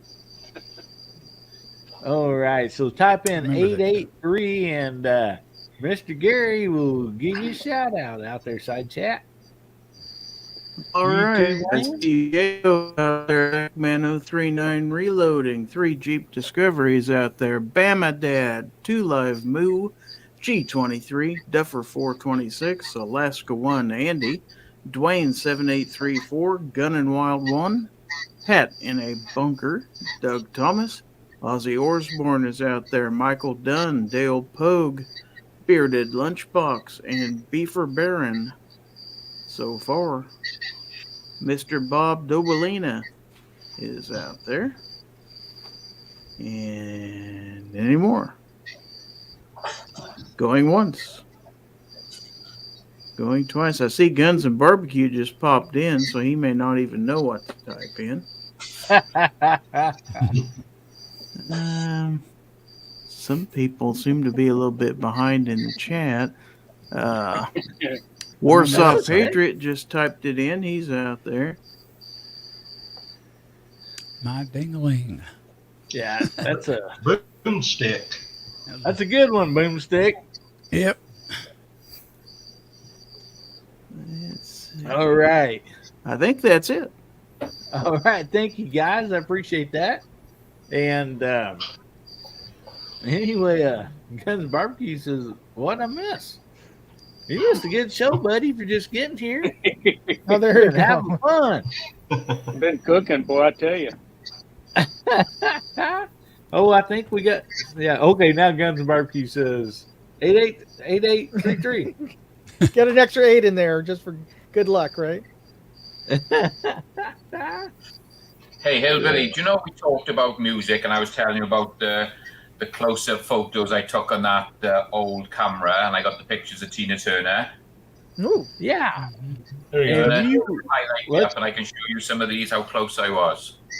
Okay, let's bring them up here. You were talking about this. Oh. So this here is the front of the stage and I could touch this. Wow. Oh, my goodness. Wow. Wow. I mean, they're not the best of quality because they're on an old roll, like an old little, basically a pocket camera. So there's that one. Let's close it up and look up. You ever backed up to a stage, Mac, and turn your head straight up, look at the ceiling? Look under Tina's dress. So there's that one, and then there's. Well, there's somebody to look up to. My goodness. Wow. Which concert was that? I mean, where was the venue? This was in Dublin, in Ireland. Cool. Ah. And she was right above us there because the front of the stage came out, so she was hanging right above us there. Wow. And then here's the three of them dancing. And I don't know if you've ever heard, this was another band. It was called Transvision Vamp. And the woman's name was Wendy James. So this is her again. We were right on the front of the stage again. We went out to Ireland. And then this is her in her full glory. Was that your hand in the other photo? Yeah, that's me reaching up. She was reaching out and shaking hands with people. So I'm laying on the stage, all right. Yeah. I'm not trying to grab your hand, honey. Trust me. And They keep getting money shots. She is dirty. Where? I don't see. What are you talking about? I didn't see any dirt on that. It looked like She was she's wearing singing on white. stage. I mean, honestly, I think it shows dirt pretty well if it's white. She was singing on stage, and some guys were heckling her. Wow. She went over to the edge of the stage, and she pissed in her hand and threw it over him. Whoa, that's hardcore. My goodness. Oh, it was unbelievable. Wow. Oh my goodness. Holy cow. The guys were heckling her, and she just Hey, look, I've seen chimpanzees do worse. Way worse. Yeah. Goodness. Great photos. I really, it was two great concerts right down the front. It was unbelievable. Sorry, I just wanted to show you then. We talked about it last week or the week before. Yeah, thank you so much for remembering that, buddy. Thanks for sharing that. You can actually copyright those. And then there's the original. It's the old type film. That type of film. Oh yeah. Oh yeah. 35 millimeter. Yeah, so it's just that type of that. There's the originals that go with the photos. So it was said it was just a cheap camera. We weren't allowed to take good cameras in there. It was just a cheap camera, and because we were right on the front, it was awesome. We had some great photos. Yeah, thanks for sharing that, buddy. You said you're going to dig them up and show them to us, and you're a man of your word. I appreciate that. That's awesome. You know, it's funny. It's like I still remember going to concerts where they said, "No, you can't bring cameras. You can't bring cameras." And now the performers want you to take out your phones because they know you're gonna post it on social media, and that's just more promotion for them. So it's just a whole sea change on the attitudes of performers. 1983, they confiscated my camera at Elton John concert in Atlanta, Georgia, until after the show. Mm. The biggest thing they didn't want to use was using a flash because we were right on the front. Oh yeah, yeah, that's understandable. The only thing they were a bit thing about, but other than that, you could take basic cameras in. Yeah, but nowadays, well, the only time I wasn't allowed recently, I went to the rodeo, and they wouldn't allow me to bring my camera with a telephoto lens in. Really? Yeah, it's like, what? It's unreal. Yeah. My goodness. Look at chessboard's comment on the bottom. I saw that too. He's been to Mexico too. Well, Mexico, you don't even want to pick up a glass of water. Just saying. Well, I got some good brothel stories. From there. Oh, I'm sure you do. I got some good ones. Here we go. Oh, Get with us after the show. Okay.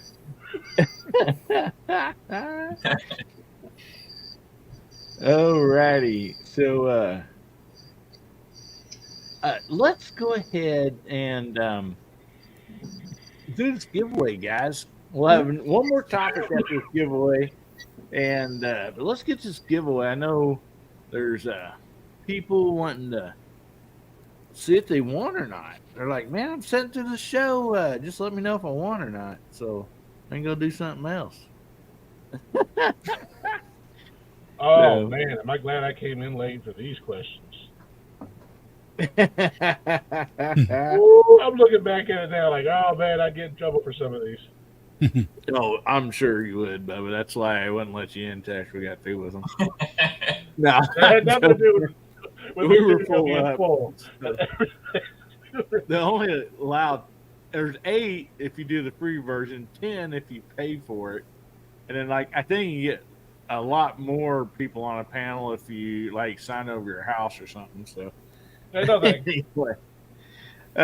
so what we're going to be giving away tonight is this albatross knife here. I've given away several times on this channel. Got a little belt clip, nice little knife, straight edge, serrated edge. Got a bottle opener, and these will not work on hard seltzer. So if you drink hard seltzer, don't even worry. I'm not going to give you one. So no, I'm joking. Anyway, this has a glass breaker, a seatbelt cutter or rope cutter, and we also have a fire starter on this thing, and a little LED flashlight with a magnet on the back. And these are just great to throw in the glove box of your vehicle, throw in your range bag. They are all metal. Pretty dandy little knife. It's not going to be the best knife you own, but, it's not bad, especially when it's free. That's the best price. So anyway, make sure you have those hashtags in, hashtag HBN30, and we're going to be giving one of those away here in just a second. So I know last week the dang computer wouldn't pick this up. Something wasn't right. I don't know. We had to pick numbers and draw straws and everything, but it's working this time. So anyway, everybody in that's wants in, we'll get this thing a wind up and give her a spin here. Let's go.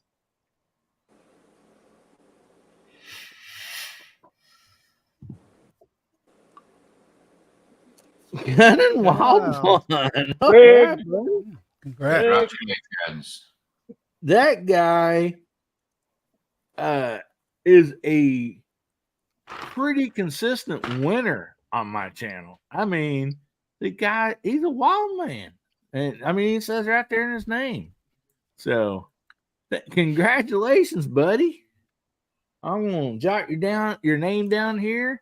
Actually, I ain't going to write your name down. You got my email address. I got yours. And so he said, he do put it it in again. the side chat. Do it again. Do it again. All right. Well, that is very nice of you, buddy. I think he's got 12 20 of these or something, maybe. I don't know. So, nah, he's a great guy. He's just an awesome guy. He's a great supporter of a lot of our channels, and he has an awesome channel too. So go check it out. And thank you very much, buddy, for doing that. And we will spin this again. Let's see.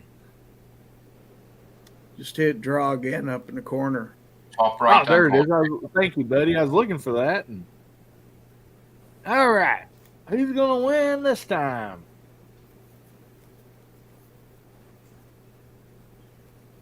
Michael Dunn. All right, buddy. Congrats. Congratulations, Michael Dunn. Congratulations, man. So I'm going to write your name down here, Michael, and I believe you got my email. I think I got your address, but make sure you give me a let me know what color you want. So those come in red, blue, green, and black. So just let me know what color you want, buddy, and I'll get it sent out to you. And congratulations. So,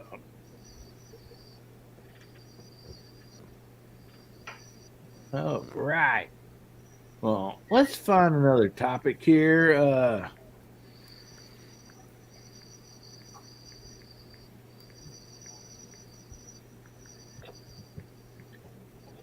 Okay. This one right here. So, if you could have your first car again or truck, whatever it was, would you want it again, or would you pick something different? And if you would, what would it be? I mean, it might have been your granny's old 4-door Plymouth or something, and you're like, well, I like that car, but I'd rather have a whatever. So, anyway, let's start out with you, Bubba, since you ain't got the answer anything on here tonight. This seems like the safer question for me to answer. It does. My first car was a 1993 Chevy Silverado 1500 lowrider. Lowrider, huh? And I got it for like $3,500. So instead of 4 on the floor, it's 2 on the floor. Yeah, well, with me in it, it kind of like was really, really a low rider. Oh, so yeah, I was just saying, was it a low rider after you got in? And, this one side or both sides, buddy? Yeah, both. It was evenly distributed my weight. All right. I'd hike my legs over to the passenger side. It'd be fine. But you got cruise control for a reason, and that's the reason. Balance out the weight. But I love that truck. Right now, I got and do not think I'm high and tidy because of it, but I have a Lexus right now that I drive. And what are you doing on this channel and driving a Lexus, dude? Let me explain something to you about this Lexus. You're not gonna be a moderator no more. Let me explain, dang it. Okay. You stole it, didn't you? You stole the thing. No, I did not steal it. Okay. I bought it for $200.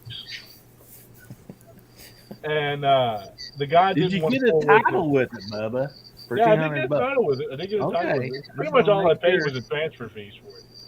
But the guy didn't want it because the suspension was out in it and the transmission was out in it. And the guy just didn't want to pay for it. It was an 04. And I got it in like 2019, 2020, something like that. And he didn't want to pay for it. And I was just like, well, why don't you want to pay for it? He goes, well, it's air ride. And I was like, you don't got to have air ride. Oh, okay. Well, how much do you want for it? And he said, I don't know. Just pay for the transfer fees and I don't know, $50. So I got it for $200. And so I took it back to the house, and I already had like an old Toyota transmission. So Toyota and Lexus are the same thing for anybody that doesn't know that. They're just a brand name. So I swapped the transmission out for the one that I had, and I had an old pair of shocks and some suspension springs and stuff. I was just like, well, just throw them on there. It'll be fine. So I took off the air ride and put regular suspension on. So every once in a while when I'm driving by, it goes off saying that the air ride's out. So that's funny.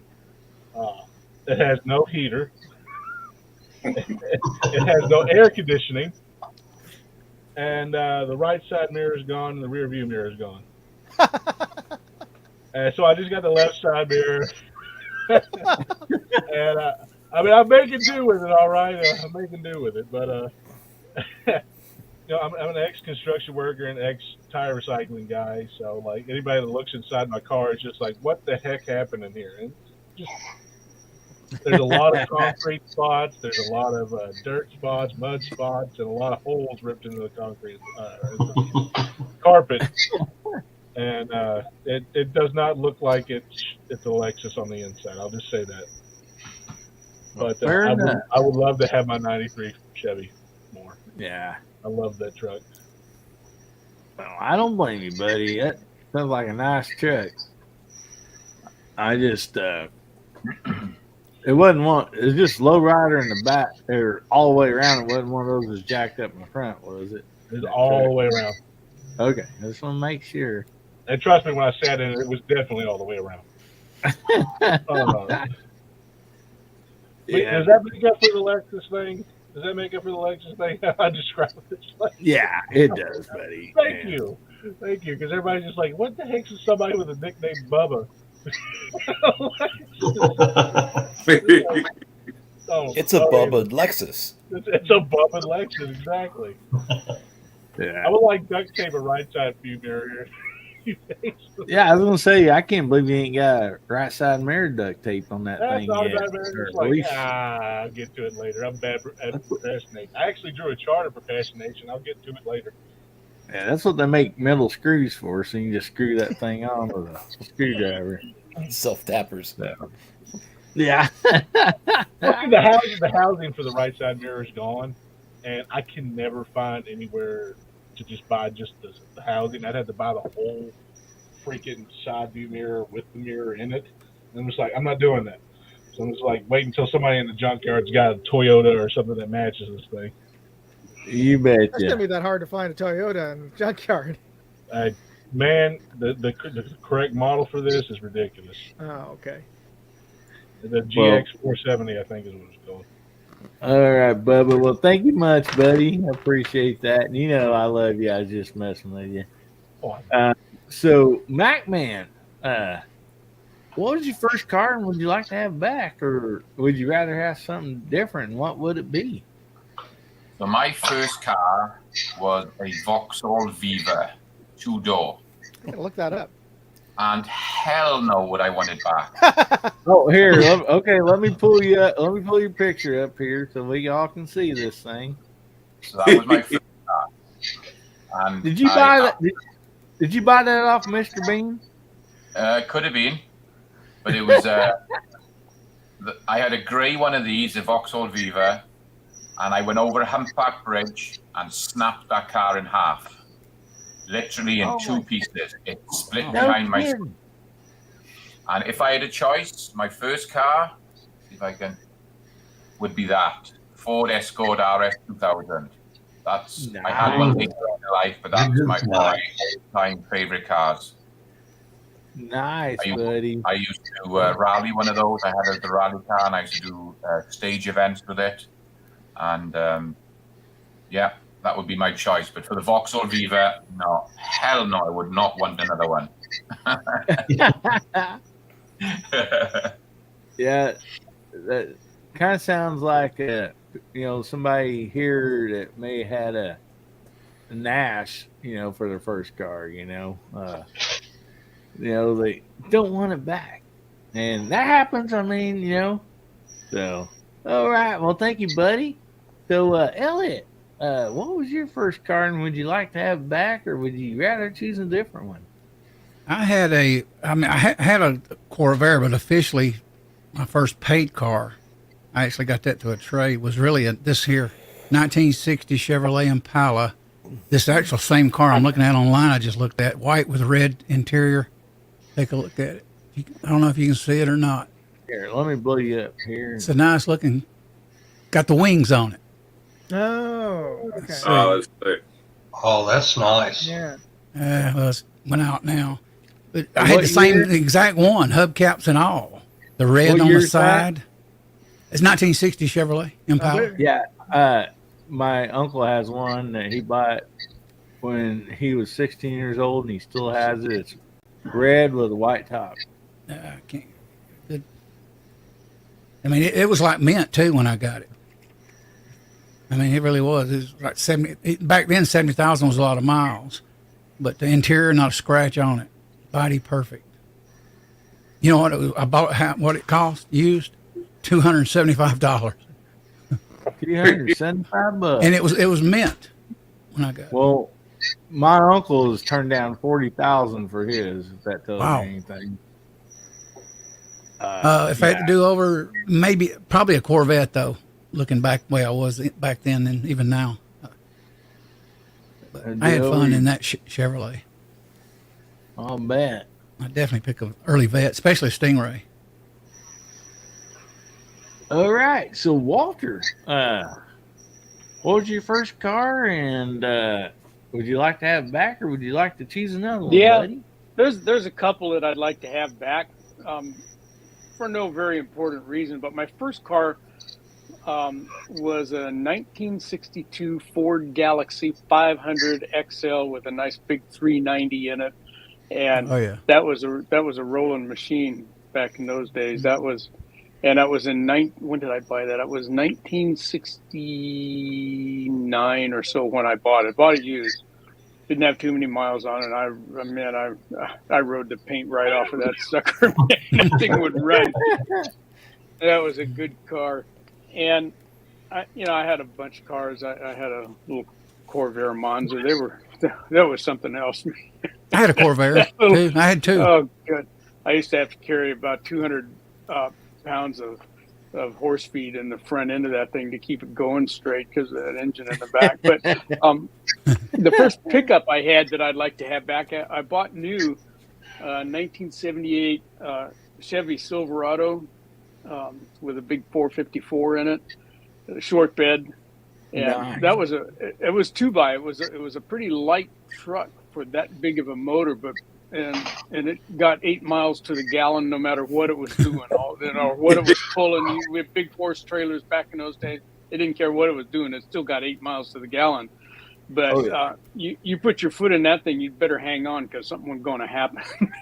That big motor, boy, it would light them up. Dry shack rear end, or it's going to go. I mean, no doubt about that.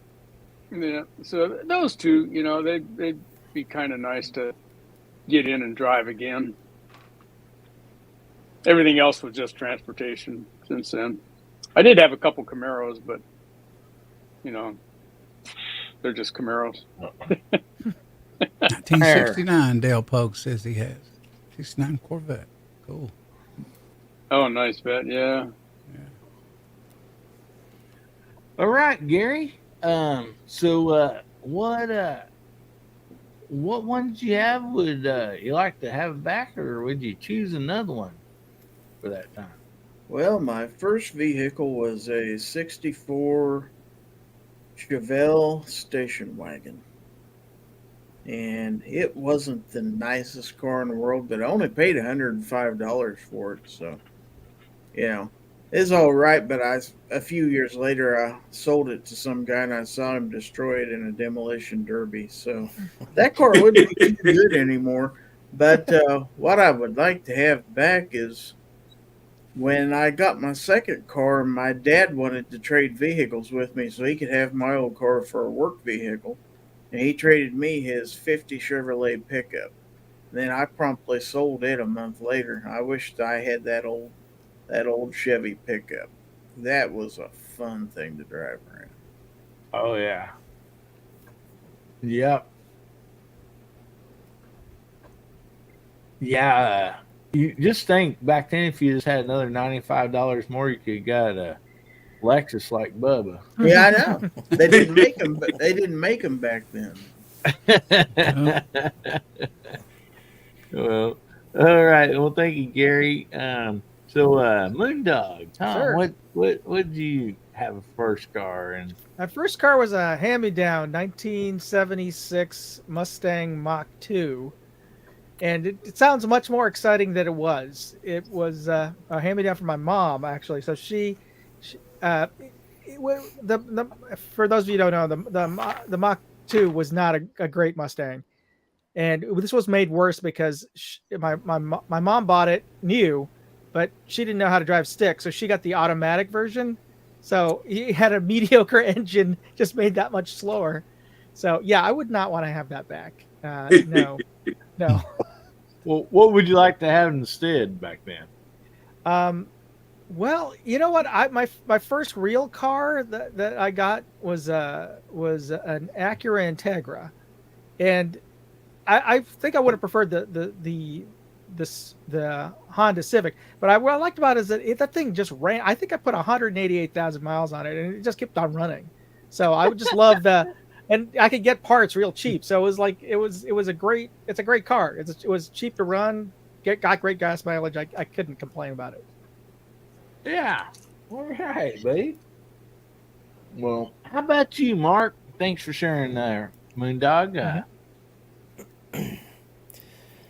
My first car was a 76 Datsun B210 hatchback. I remember those. And when we got it, it was also kind of hand-me-down. It had been my cousin's wife's car. The rear shackles on the rear springs were rusted and shoved up into the hatch. The whole driver's side was a camouflage spotched pattern of rust holes. And we spent about 6 months rebuilding that thing to make it drivable. That's where I learned to weld and work on cars and do kind of other stuff. And that's awesome. Having it was just transportation. I didn't really like it then, but I would love to have it back now, just because it would be a really cool, old, unique car. And at the time, I wanted the Datsun 280Z. Of course. Oh, yeah. Oh, yeah. I remember. Yep. No doubt about that.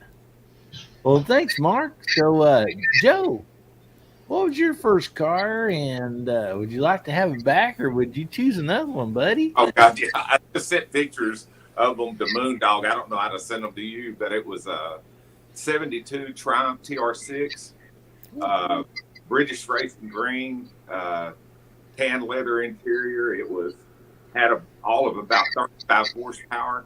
You fire it up. It was like one of the old Ferraris. You fire it up. It sounded like, oh my God, that thing will run 500 miles an hour. It barely would run highway speed.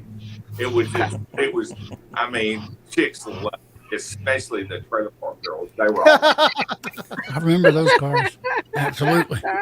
And then my next one, I had a 77 Chevy K5 Blazer in the mustard white, and I actually had it. I got it when I was 16, and I had that in my early 40s. And it had a little over 300,000 miles on it, and it was full-time four-wheel drive. Where they literally locked. So if you turned it tight, exactly the same ratio. It was a lot of fun. Never once got it stuck. It just ate gasoline. It was, uphill, downhill, pulling on the trailer. It got about 7 or 8 miles per gallon. That's all it did. It actually did worse on the highway than in town. It was like, but that was a nice truck. I really liked it, and I miss the fact now that the newer Blazer was still out. The last year they made the 2-door Blazer with the jump seat that where you went in the back when I sold mine. And it just didn't occur to me that they would discontinue that type of a vehicle, and there's nothing out there like it now. The old O.J. Simpson Broncos and the Ram Chargers and stuff like that. There's nothing built like, that's made like that now that you got room. You can buy Jeep, or some of that kind of crap, but there's nothing that's got that kind of room. And whether I was hunting, crap, or YouTube, and I could always seem like I got a shitload of gear, and I miss that vehicle. I miss the Blazer more. A friend of mine got killed about a month after I got the TR6, and my mom asked me to sell it. She was afraid I was going to get hurt. Oh, okay. So What was he driving? Huh? What was he driving? It was actually my cousin. He was in the back of a pickup, and at the time, it was the biggest fatality two-car wreck in Texas. There was 11 people got killed. Wow. One truck hit another truck, and the one truck had 6 kids in the back of it. Oh. Wow, my goodness. Yeah, it was a real bad scene, but like I say, my mom was upset. And I mean, what are you gonna tell your mom? You know, she said, "Son, please sell it." She's crying. That's okay, so it was gone. But yeah, but I really did miss it. You know, it's said about that off the ground. You know, you sit down, bump your ass across the ground to get in it, and you know, it was neat, but it was just you never could go out and put the key in it, crank it, and drive off. Hell no, that was a triumph. You know, anybody that's ever had a British car knows that shit. You know, it's just nonstop fooling with it. Where the Blazer was exactly the opposite. Go out, put the key in the damn thing. As a matter of fact, mine right after I got it, I broke the key off in the ignition and never had a key to the truck. That damn thing for 20 plus years. And couldn't lock the outside of it because I lost the key to it. So it was there with the key ignition for 20-something years and it never got stolen. So had a few of those that start with a screwdriver. Yeah. Yeah. My goodness. So we'll move on over to you, garage guy. So what's your first car? And would you like to have back? And or would you choose another one? Well, I'm having some deja vu here from Joe's answer. My first car was also a 72 Triumph TR6 Candy Apple Red. Oh, shit. And the didn't have white walls. Even the tires had red walls on. That's what mine had. Had. And the motor, it had 2 one-barrel carburetors sitting on the side of the motor. They weren't in sync. You know, it didn't half run, but it was a babe magnet. But after you pick somebody up, what the heck could you do in it? Yeah. That was self-defeating.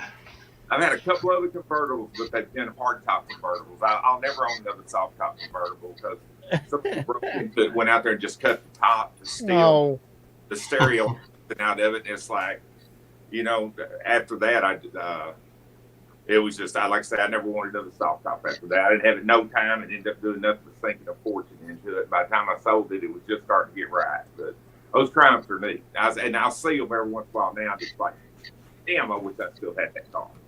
Yeah. Now, mine come with the rag top and the hard top. But as far as having it back, no. My second car, the first one I bought myself, was a 77 Pontiac Firebird. Had a 305 motor in it. Wasn't too bad on gas, but it still scoot on down the road. Reclining front bucket seats. Problem solved. There you go. Yep. Oh my goodness. What a great the horn dog back in.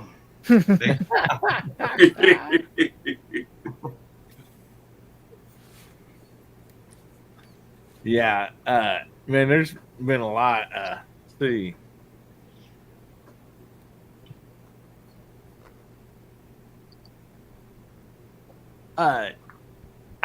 Dale Pogue, I'm pretty sure has my email. Or here, buddy, I'll put my email up here. Here it is. So there's my email. You betcha. That'd be awesome to see some of those old cars. I've had so many cars in my life. I was definitely a gearhead. My dad had a garage and body shop. We raced every weekend. I mean, if it moved, I'd raced it. I mean, it doesn't matter. I mean, lawnmower, a bicycle, a motorcycle, a car, I didn't care. Horses, I mean, it didn't matter to me. I'd race anything. And so if I can get somebody to race me, I'd race somebody, you know, and that's just kind of how my life was. And I love cars, still do. Had so many of them in my lifetime that it just makes me sick, that I don't still have them. But I still have a lot of vehicles. Trust me, older vehicles. But you just can't keep them all. Kind of like girlfriends, and so I do have a picture I pulled up on my phone. It's not a great picture, but at least it'll give you a little bit of an idea. This was my first car.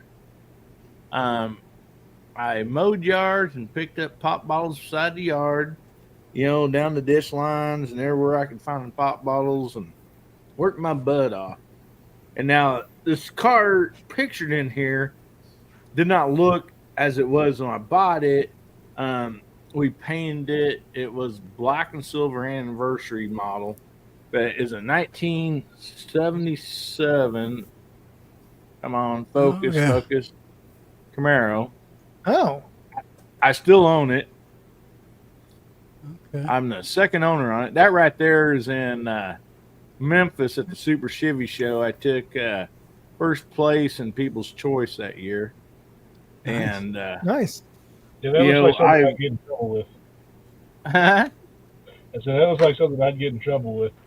Oh, trust me, there was plenty of trouble in that car. I mean, there's no doubt about that. And since Joe was talking about Blazers, hang on a second. I just had it here. Doggone it.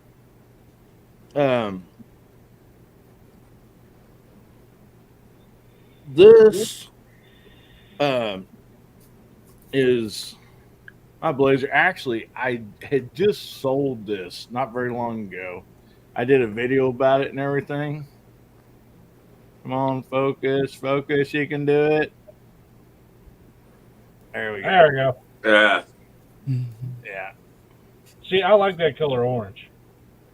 Well, it's just all three of those are just the Chevy red, but there's my pole lights kind of shining on them, but it's the Chevy red. It's got a little bit of an orange tint in it and stuff. But I mean, I have just been a big fan of cars, and man, I love them. And I bought that Blazer from my brother-in-law because the first Blazer I actually had was the '69, the first year to come out with the whole roof, come off the top.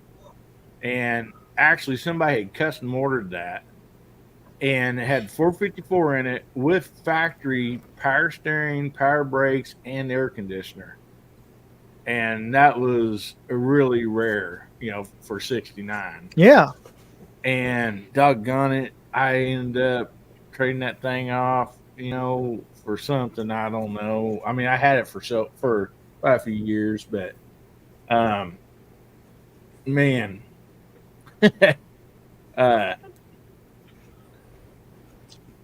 anyway, it's just I love talking about cars. I know this is Gun Channel, but on here, Joe, we talk about everything. We talk about guns. We talk about cars. We talk about music. We just like to have fun. I mean, this is a Saturday night party, and we just all try to have fun on here. All right, let me one if you don't mind. I'm gonna check out. Good night. All. Okay, Mark, you got to take off. Mark. Yep. All right, buddy. Would you like to plug your channel? Good night, Mark. Nah, I'm good. Thanks. All right. Well, if you get a chance, go over and subscribe to Mark. Check his channel out. Awesome guy. Great show. Great videos. Master craftsman when it comes to leather. So, anyway, we sure appreciate him coming on here. And so, let's go ahead and go around the room before we get off here, and just plug whatever channel, your channel, and tell a little bit about what you got coming up or what you do. And so, Bubba, we'll just start with you real quick, bud. Well, I ain't going to shout out too much on my channel, but I will shout out Boomstick is back to making videos again, so definitely go check him out. So Boomstick is back to making more videos, and it's been a real treat to see him making videos again. He's a good friend of mine. I love him dearly. So go check out his channel. Go check out Gun Wild One and Garage Guy and all these guys on the panel. Viejo's best videos are on Rumble because YouTube likes to, be YouTube. But as far as my channel is concerned, I'm actually getting ready to do a story time video because I asked people if they wanted it, so I decided to do it because a lot of people said they wanted it. But I had trouble figuring out what story would be appropriate to tell on YouTube. And well, I got an old buddy that was an ex-Marine, and he did a lot of stuff overseas, and was actually part of Desert Storm. He actually hunted a lot of cartel bosses too, and so I got a couple of stories that he's told me that are pretty funny. So got those stories I'm going to tell. Not too many details because YouTube is YouTube. But I gave Brownells a second chance, and they're late on my 450 Bushmaster ammo coming in. So,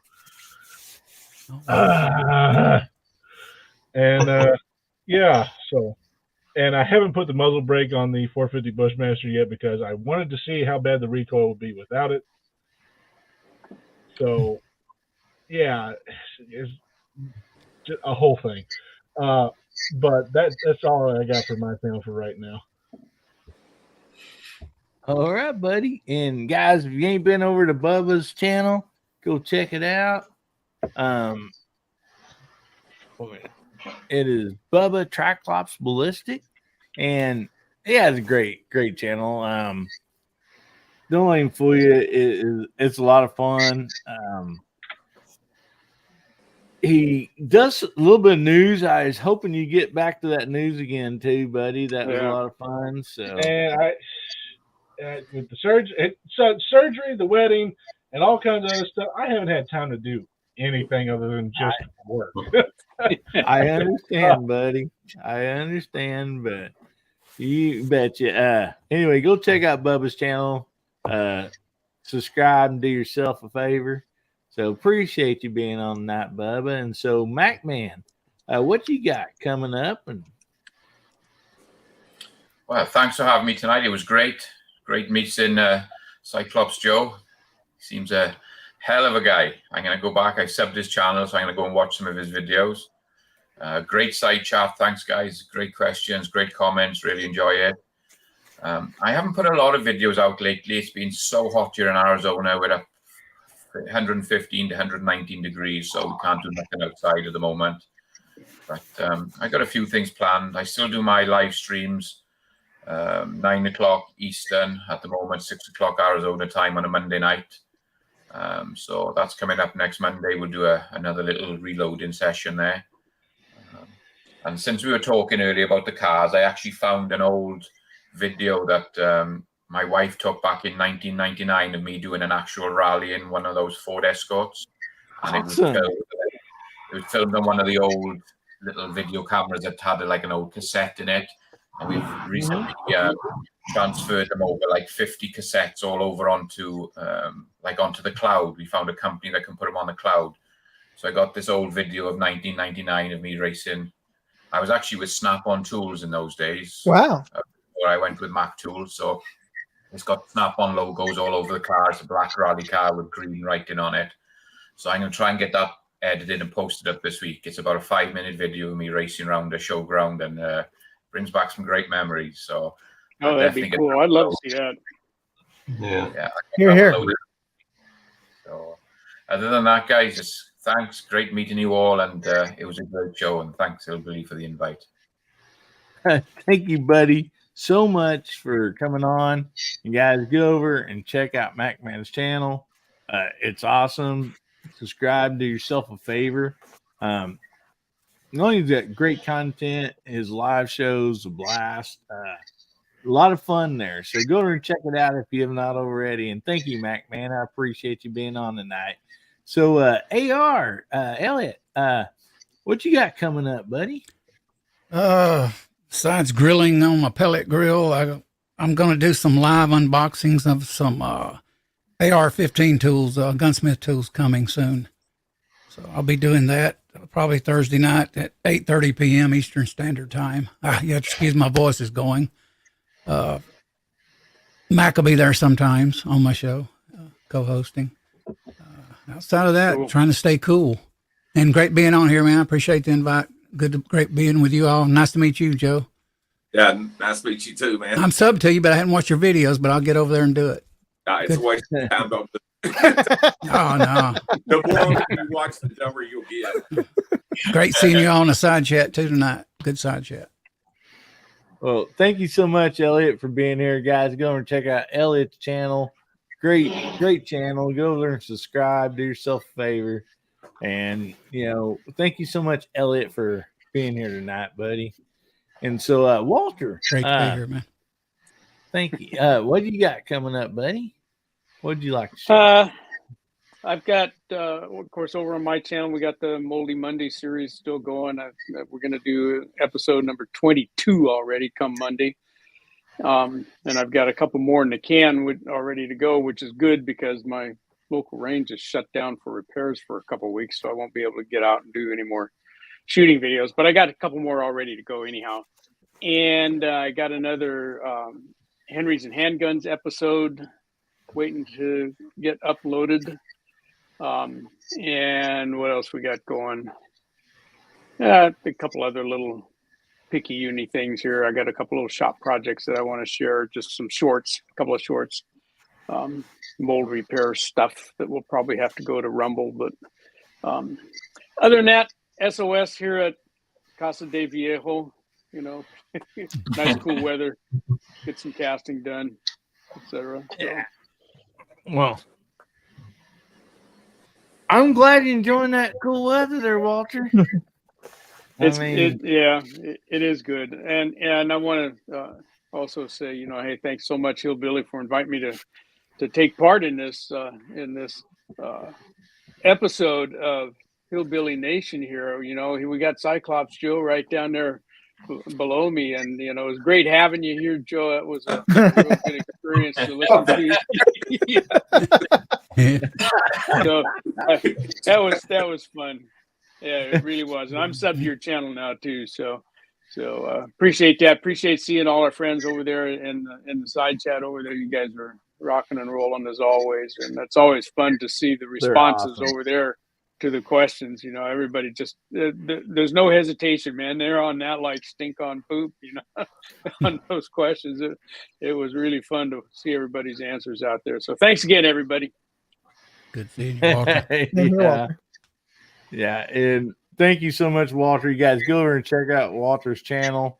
When he's not in YouTube jail, he has a great channel. Put it this way, his channel's so good they keep throwing him in YouTube jail for it. So if that tells you anything, but he's always got a back door to jail, there at Rumble. So he's got a lot of great stuff over there that he shares that you cannot see on YouTube. So make sure you go check out his channel, subscribe.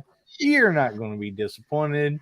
I guarantee you that. And so anyway, thank you, buddy, for being on here tonight. Always appreciate you. And Michael Dunn, yeah, you're right. The suspense is going to kill me till Monday. Michael Dunn sent me something in the mail and went to pick it up. And, of course, the post office closed. So they're like, well, you got to come back Monday because evidently wouldn't fit in a little mailbox that I have. But in the lobby, they got these big mailboxes, that they put stuff in and hand you a key, put a key in your deal. And so I have no idea why they did not put it in there. Unless it's bigger than this, So I don't know what you sent me, Michael, but I appreciate it. I guess I'll have to go there Monday when they're open and get it. So that aggravates me, though, that they wouldn't just put it in one of those. Every time I go in there, all those doors are open. Like, there's plenty of them to use. So I don't know why they don't do that. But anyway, Gary signed for. No, it wasn't anything I'd signed for. I don't think so. It wasn't. Hopefully he's not sending me a dang subpoena or something. I got to sign for that. I'm not going to get it, Michael. You ain't been down there to Mar-a-Lago, have you? Got a bastard. Oh, boy. So All right, Gary. So what you got coming up, buddy? Oh, same old stuff. Friday night, Foul Territory, 9 p.m. Had a good show this last week. Yesterday, I guess it would have been. So hopefully we can have another one next week. So no promises as to what kind of content I'll get out. We'll see. I just finally got recovered from this tooth they had to pull out about a week ago. I had a wisdom tooth pulled, and it's just now getting where I'm back to normal again and can eat normal food. So I'm kind of enjoying that. So, getting tired of that ice cream? Well, you never get tired of ice cream. Oh no. No. But thanks for having me.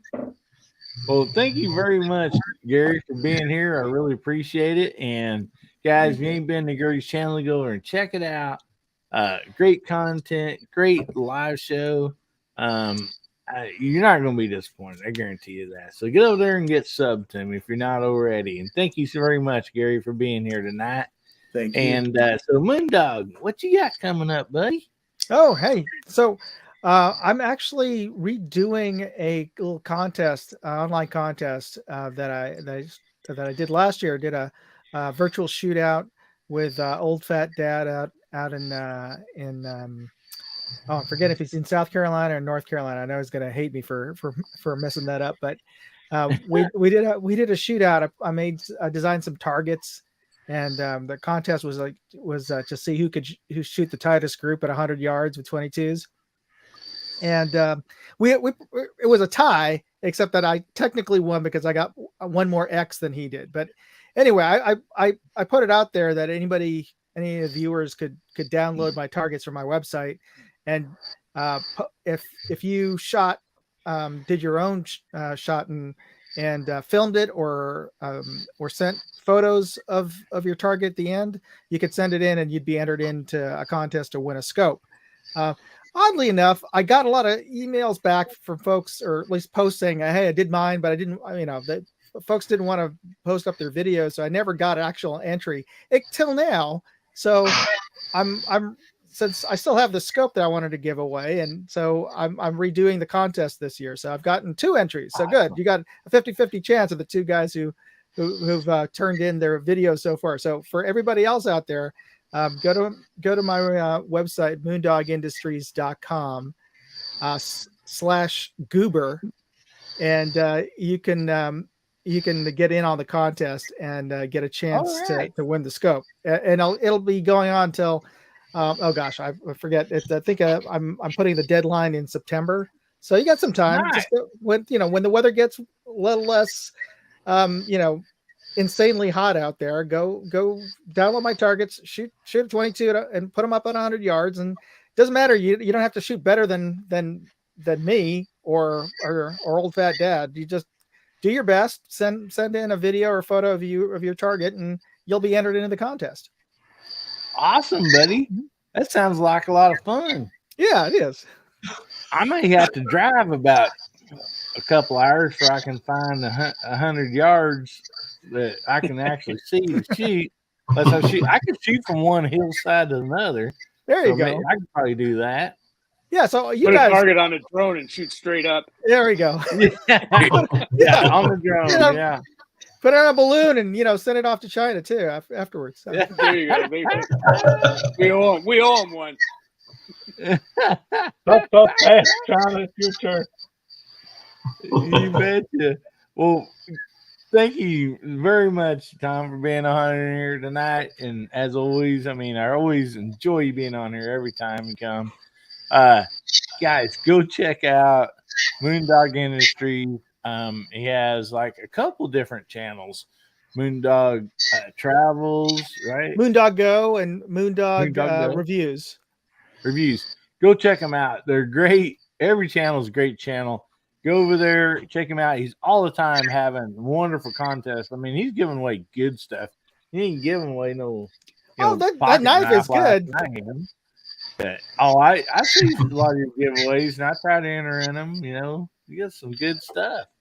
And there ain't nothing wrong with albatross knives. All the things they make are great. No, yeah, I totally agree. But I mean, Tom gives away some really good stuff too. And so go check it out his channel, get subscribed. You ain't gonna be disappointed. I guarantee you that. Uh, just great. The production of his stuff just almost makes me want to give up. It's like, doggone it, Oh yeah. His production is just wonderful. And so, thank you. anyway, Guys. I appreciate you, Tom, for being on tonight. And thanks for having me. Thanks for inviting me. Well, as always, man, always enjoy you being on here. So, Joe, we're going to skip you and save you for last. We're going to jump right on over to Garage Guy. And so, what you got coming up, buddy? Well, I've got a couple of videos I'm currently working on, and a third one. They'll probably be out within the next few weeks. As far as the shotgun I'm giving away, I need to get with you and/or Scotsman about that, about how to go about it, because I've never done a giveaway before. It's always a great. All right.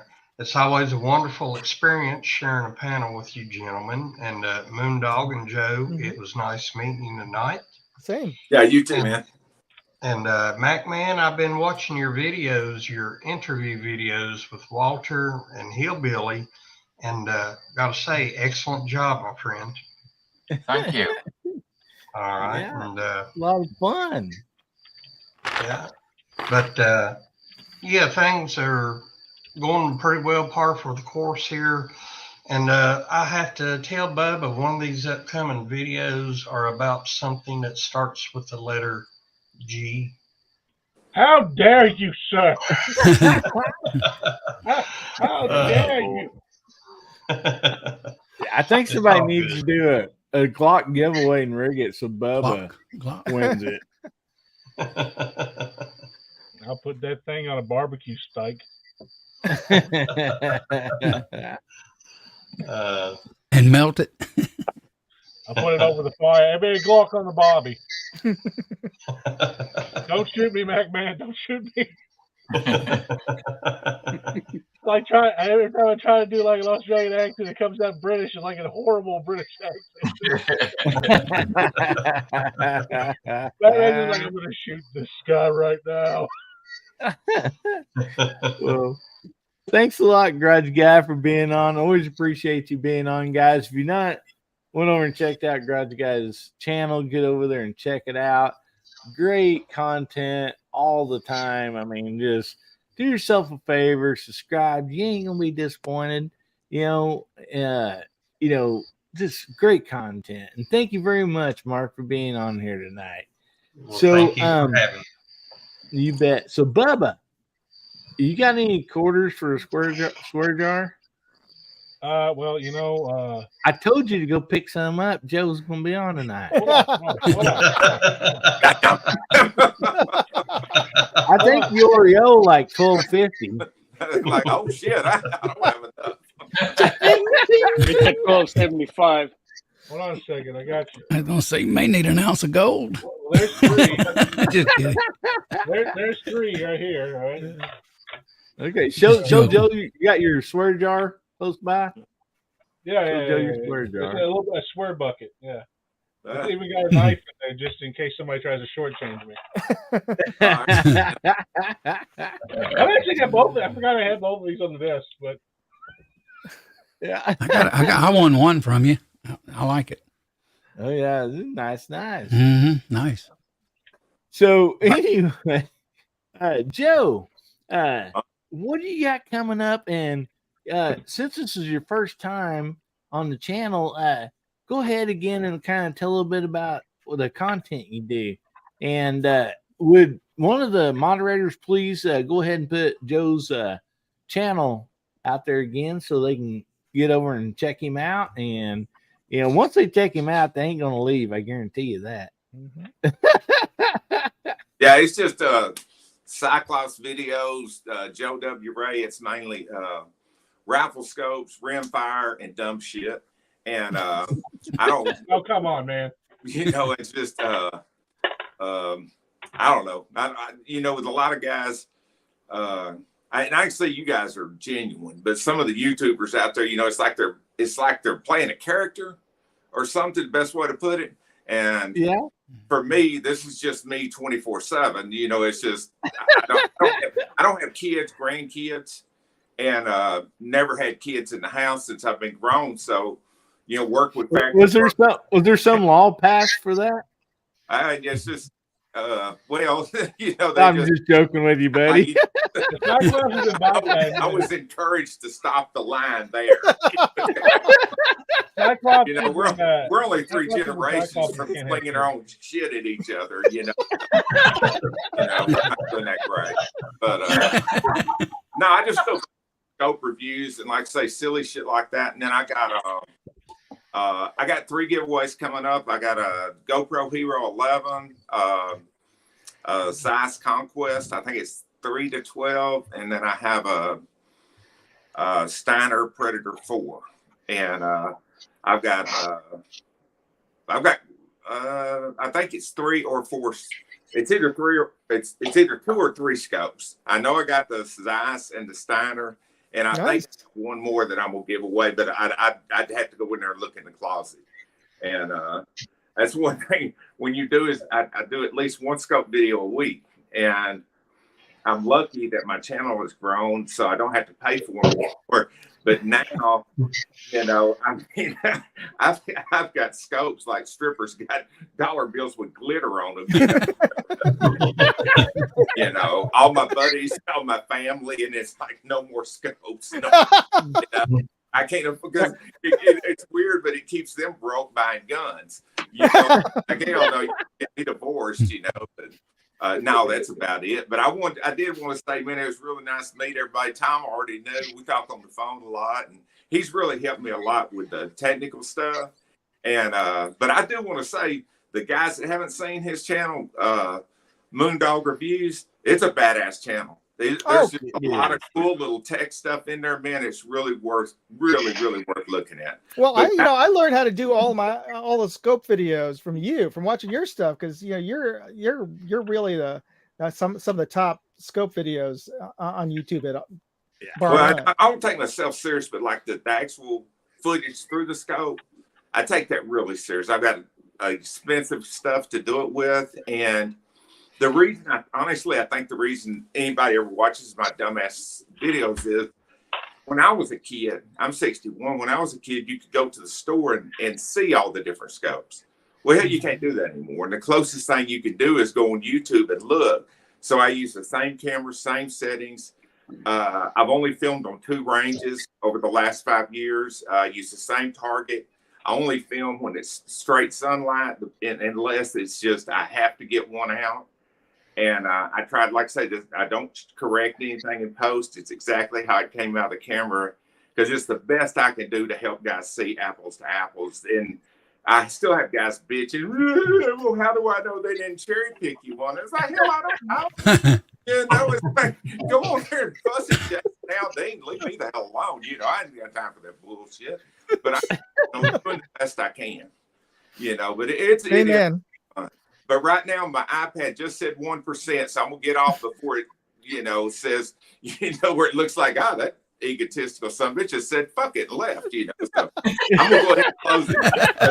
It is saying 1%. Well, Joe, thank you so much, buddy, for being on here. And if you ever watch Joe's videos, you're really hoping that he's gonna have a jam. I mean, like anytime he gets a jam or whatever, I mean, that's when the I appreciate when we did the 9-way thing that y'all put me in Mr. Brady's spot, because in real life he's something. I'll see you guys. So we lost Joe. Guys, get over there and check out his channel. Okay, here I'm gonna put this up here. Thanks, Michael Dunn, and other people's put it out there. I appreciate it so much. He's a lot of fun to watch. First time I've got to talk to him, and it's been a blast so far. And thank you very much, Tom, for hang on a second. Bernie's wanting some links over here. I'm trying to do a show here. You mind? Dang dogs.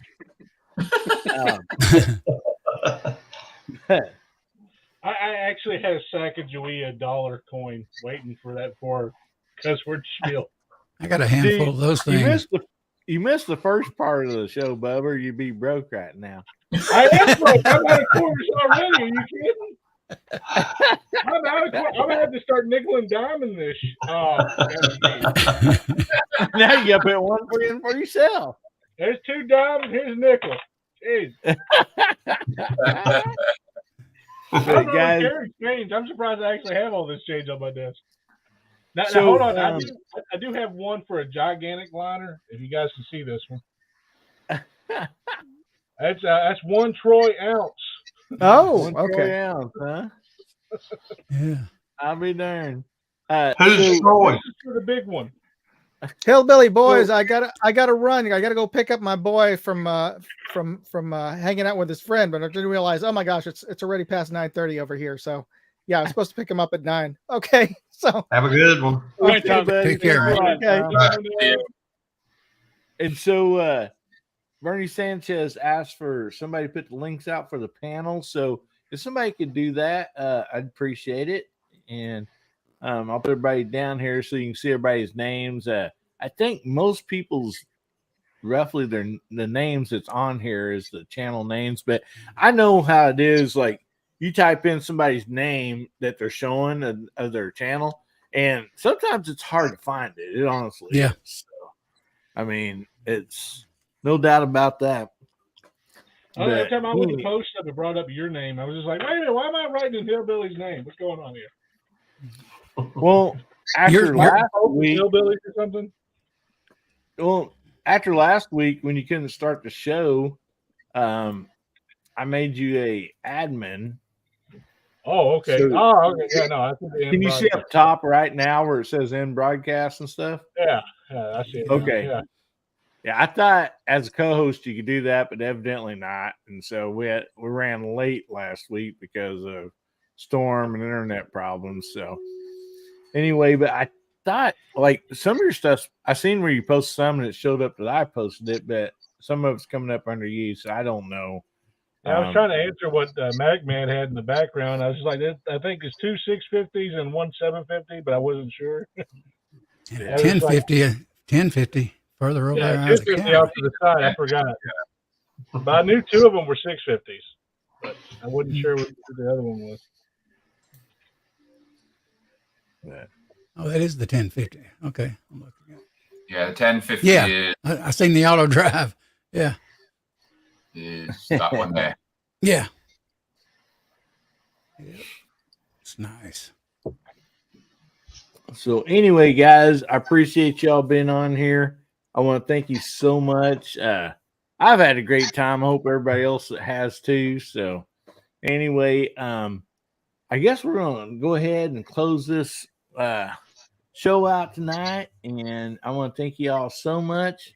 And I just want to say thank you so much, Hillbilly Nation. I just love y'all. You know, I love the side chat, the panel. I mean, it's just awesome. I love this whole community. And first I want to say I had a short put out today. Go check it out. And I got some videos coming up next week. So, just I'll try to post at least one video or 2 a week or something. So just to keep you guys, up on everything. But anyway, I want to say, remember God, family, and country, and make somebody's day better, will you? And if the good Lord willing and the creeks don't rise, we'll be seeing you all again. So